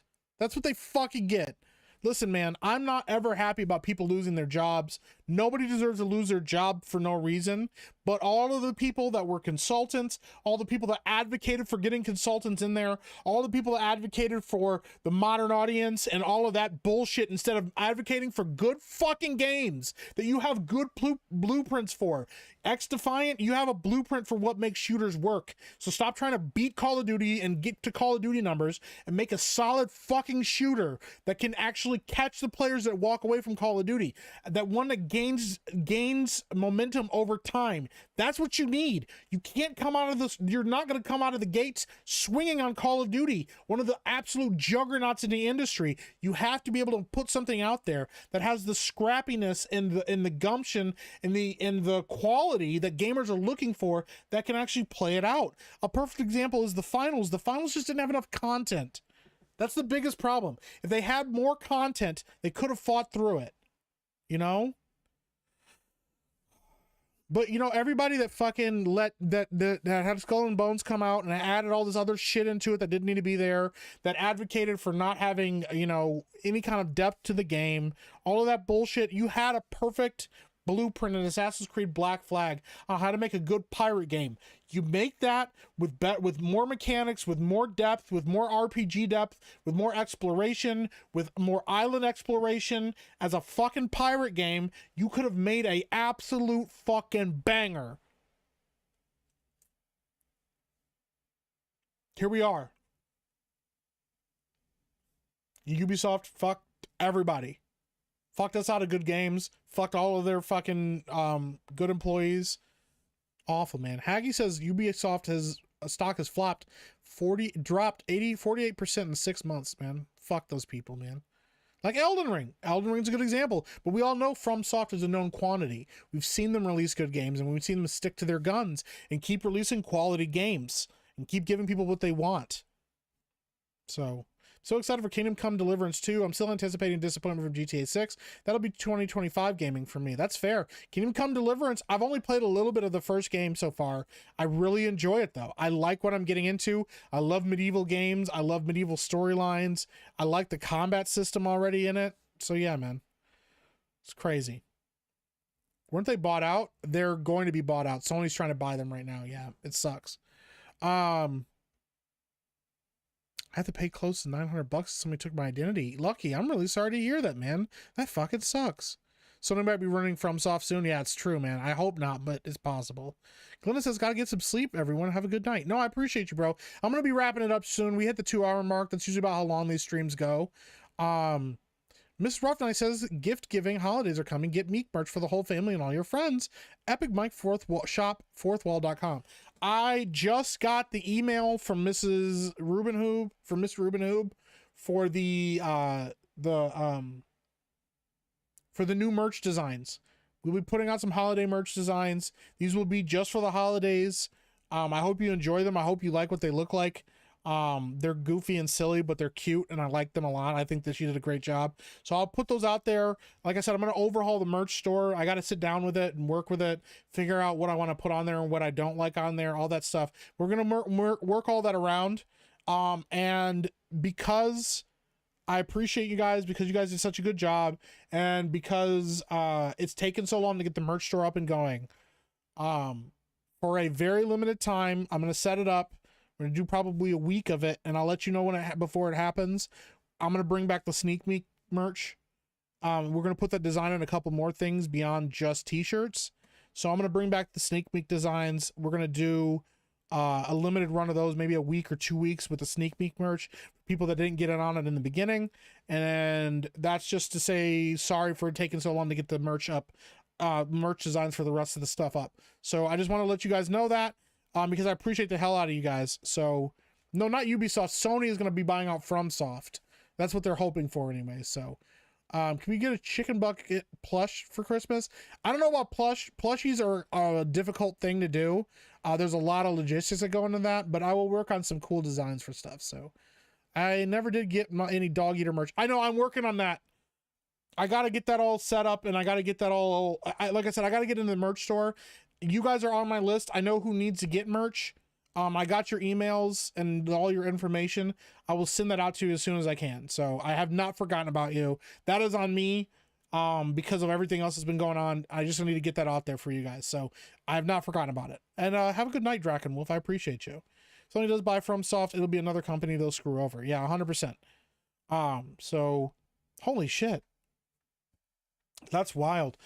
Jeremy the Cyborg. For 50. Just let your That's a huge bitch. Just let it shine through. That's a huge Just bitch. let your soul, baby. Feeling oh so silky smooth.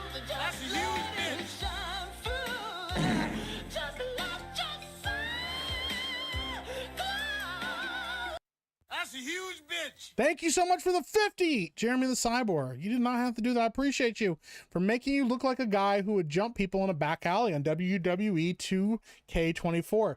Bro, it's a rad design. Like, I'm not complaining, but I was like, that guy looks scary as fuck. I look like I absolutely do horrible shit to people in an alleyway. I was like, holy shit. But dude, that's rad. I didn't even know that. I was like, that looks like WWE 4K. So I dig it, dude. I appreciate you. Thank you so much for the 50. And yeah, dude, that shit was rad. So thank you. I appreciate it. Thank you for taking the time to talk to as many people as you can. It makes us all feel part of the stream. We guys are important.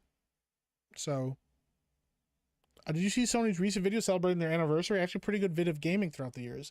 I have not. Let's see if I can find it. Let me see if I can find where they posted it. Just let your soul glow. Just let it shine through.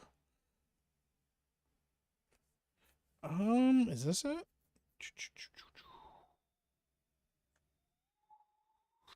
Okay, here we go. 30-year anniversary. That was on December 2nd. Okay, that was 2 days ago. We'll watch this video and then we'll call it for the night. All right, let's check this out. This is Sony 30 years of gaming.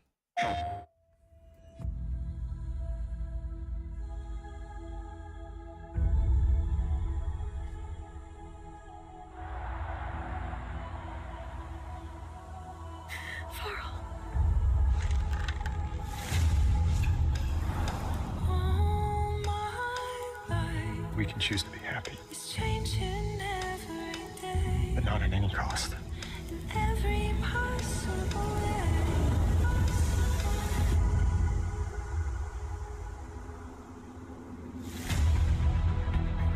All my dreams. Shadow of the Colossus.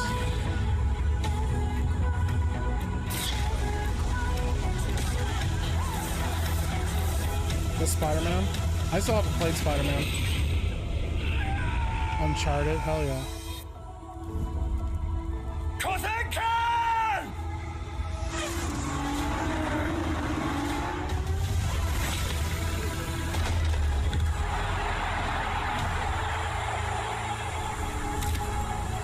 I won't forget about you, Big Hawk. I'll check it out before we go. Thank you for mentioning it, though.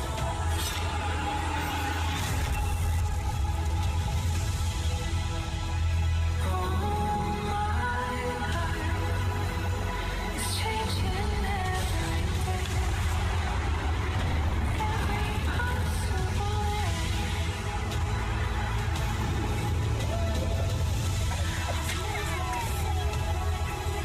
Fuck yeah! I can now say that Metal Gear Solid is awesome because I played it.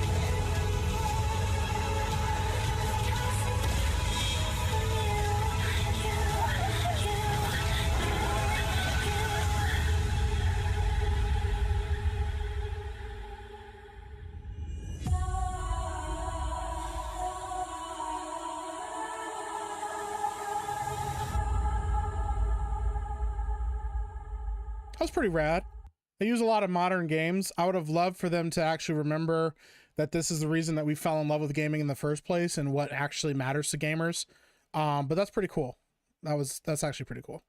So shout out. Guinea pig with a fanny pack. Holy shit. Hold on, let me see if I can find a fucking sound alert for this.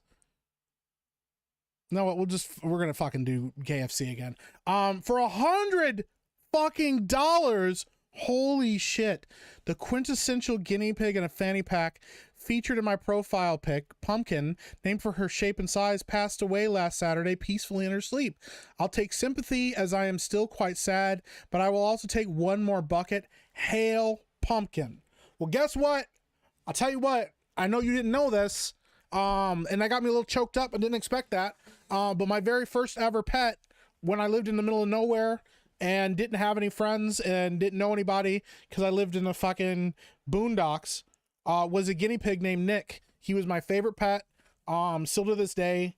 And he was the best guinea pig in the whole world. He used to play hide and seek with me, and it was a very, very, very needed companionship at a very low point in my childhood. So I fucking feel you. And that means a lot to me that you sent that money, because you didn't have to do that. You could have just said it in chat. But rest in peace, Pumpkin. That's the sweetest thing ever. I'm sorry that you lost your friend. I'm sorry that you lost a pet, because pets are family.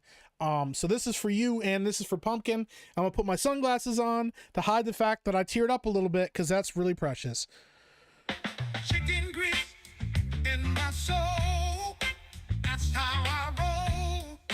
KFC, All for Pumpkin. Shout out. Can we put F's in the chat for Pumpkin, please? Give me that bucket. I said, give me that bucket. I think, give me that bucket. I think the licking chicken. From Kentucky to the bayou. The flavor's so right. That secret recipe keeps me up all night. Gotta have that touch, that wonderful spice. KFC, baby. It's a chicken paradise. Fried and crispy, can't resist me. KFC, a southern mystery project chicken. Finger licking, come and get it. That clock is ticking. Fried and crispy, don't you miss me. KFC, you're making history. Let's get lost. Oh, keep the coast low. KFC is the gravy gobble.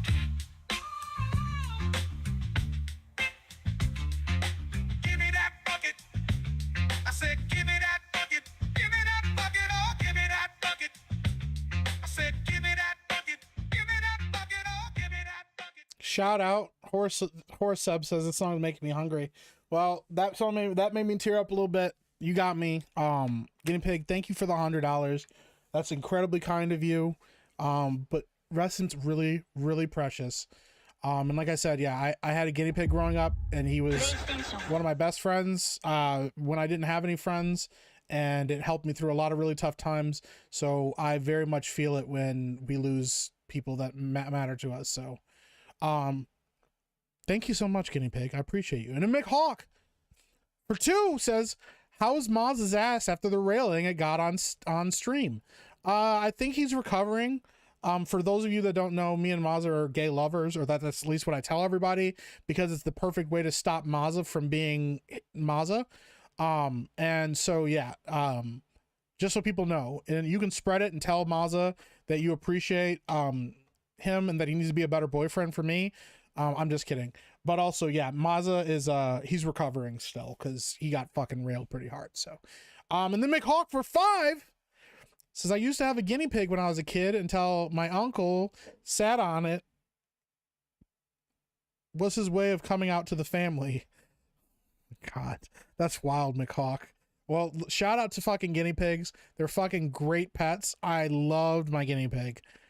D-Matt said, I had a guinea pig named Oliver when I was a kid. Rest in peace, Pumpkin. Hail the victorious dead. Abso-fucking-lutely. I love that. Thank you so much. And like I said, shout out to Pumpkin. The best fucking guinea pig ever. Much love. That's, yeah, you never want to lose a pet. But yeah, Pumpkin is in Valhalla now. Yeah. So shout out. Thank you so much. I'm glad that song, that goofy AI song and this stream could help cheer you up a little bit. You absolutely have my deepest sympathies, for real. That's so precious. Yeah. So shout out. Thank you so much, Meek. It's incredible how much these chubby little useless rodents make me happy. Bro, like I said, Nick was like the best pet ever, and he lived a really long time. I remember like his last vet visit, the doctor was like, I can't believe how good a shape he's in for this old. I think he was, what is the average age for guinea pigs? Hold on.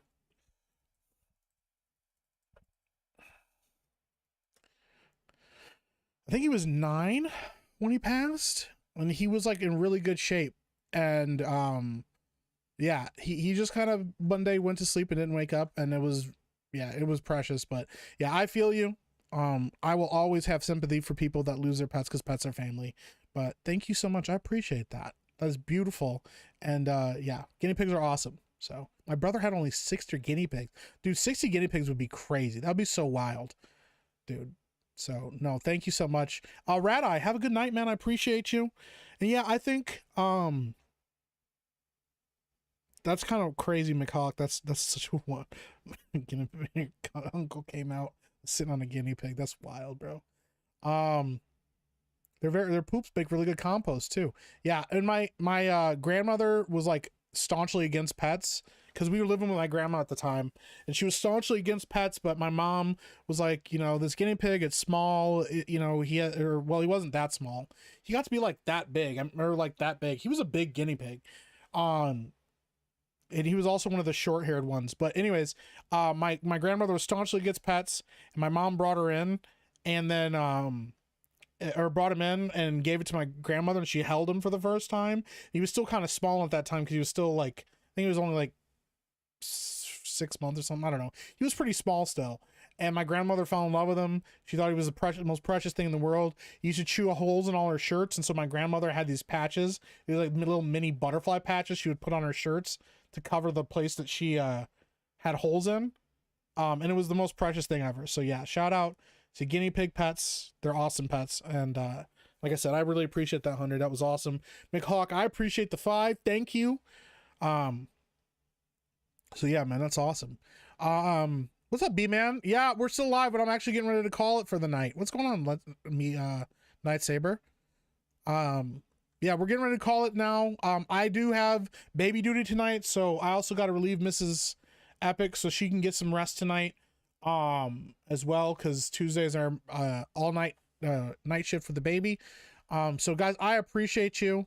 Thank you so freaking much for all the support. Thank you for the good conversations, man. This was fucking rad. I love it. Meek, I would have been your friend if I knew you back then. Well, that's very kind, Jose. I appreciate that. That means a lot to me. No, you guys are awesome. Raid Ninja over on Kick. All right, Kick, I'm gonna raid. Let me see here. American Ninja's on. So I'm gonna go raid American Ninja. Go show him some love over on Kick. There we go. Yeah. All right, you guys go show him some love over on Kick. All right, Kick audience is now over on American Ninja. And then I appreciate you guys, YouTube guys. Go find a stream to support. Let me see who's live right now over on YouTube. Smaller streams are more personal. Yeah, even if this gets bigger and bigger, I'm gonna try my best to stay on top of things. So we've got Smash JT, Brahma Bull, and I don't remember who this is. Go show Smash JT some love. Go over to Smash JT's channel. Go show him some love. Go tell him we said hi. He's talking about the Ubisoft layoffs and stuff like that. Smash JT is awesome. Or go check out Brahma Bull. He's doing party animals right now. I don't know how to raid yet from Restream. I got to work on figuring out how to do that. So go show them some love, man. I appreciate the hell out of you guys. Have a good night.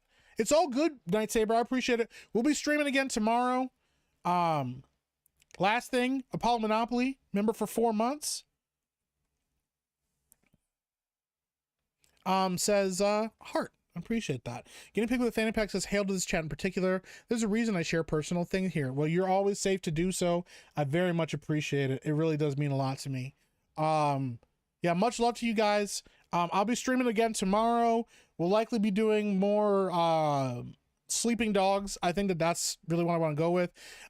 There is a couple other things. I think on Friday we're going to try to stream Path of Exile. I got early access. I really want to play that game, so we're gonna try Path of Exile early access. And then I saw there's a dinosaur horror game. Much as I don't like being scared, I really like dinosaurs and I want to play it, so I'm gonna check this game out and see if I can actually play it or not on my stream. So we're gonna check that out as well. Shout out to everybody. Shout out to all the support, all the conversation, all the chats. Once again, Guinea Pig with a Fanny Pack. Shout out to Pumpkin. Much love. She will be in my heart. And yeah, we'll be lifting you up in prayers, because yeah, losing family members is never easy. So shout out, guys. I appreciate the hell out of you. Have a good rest of your night, and I'll see you tomorrow. Take it easy.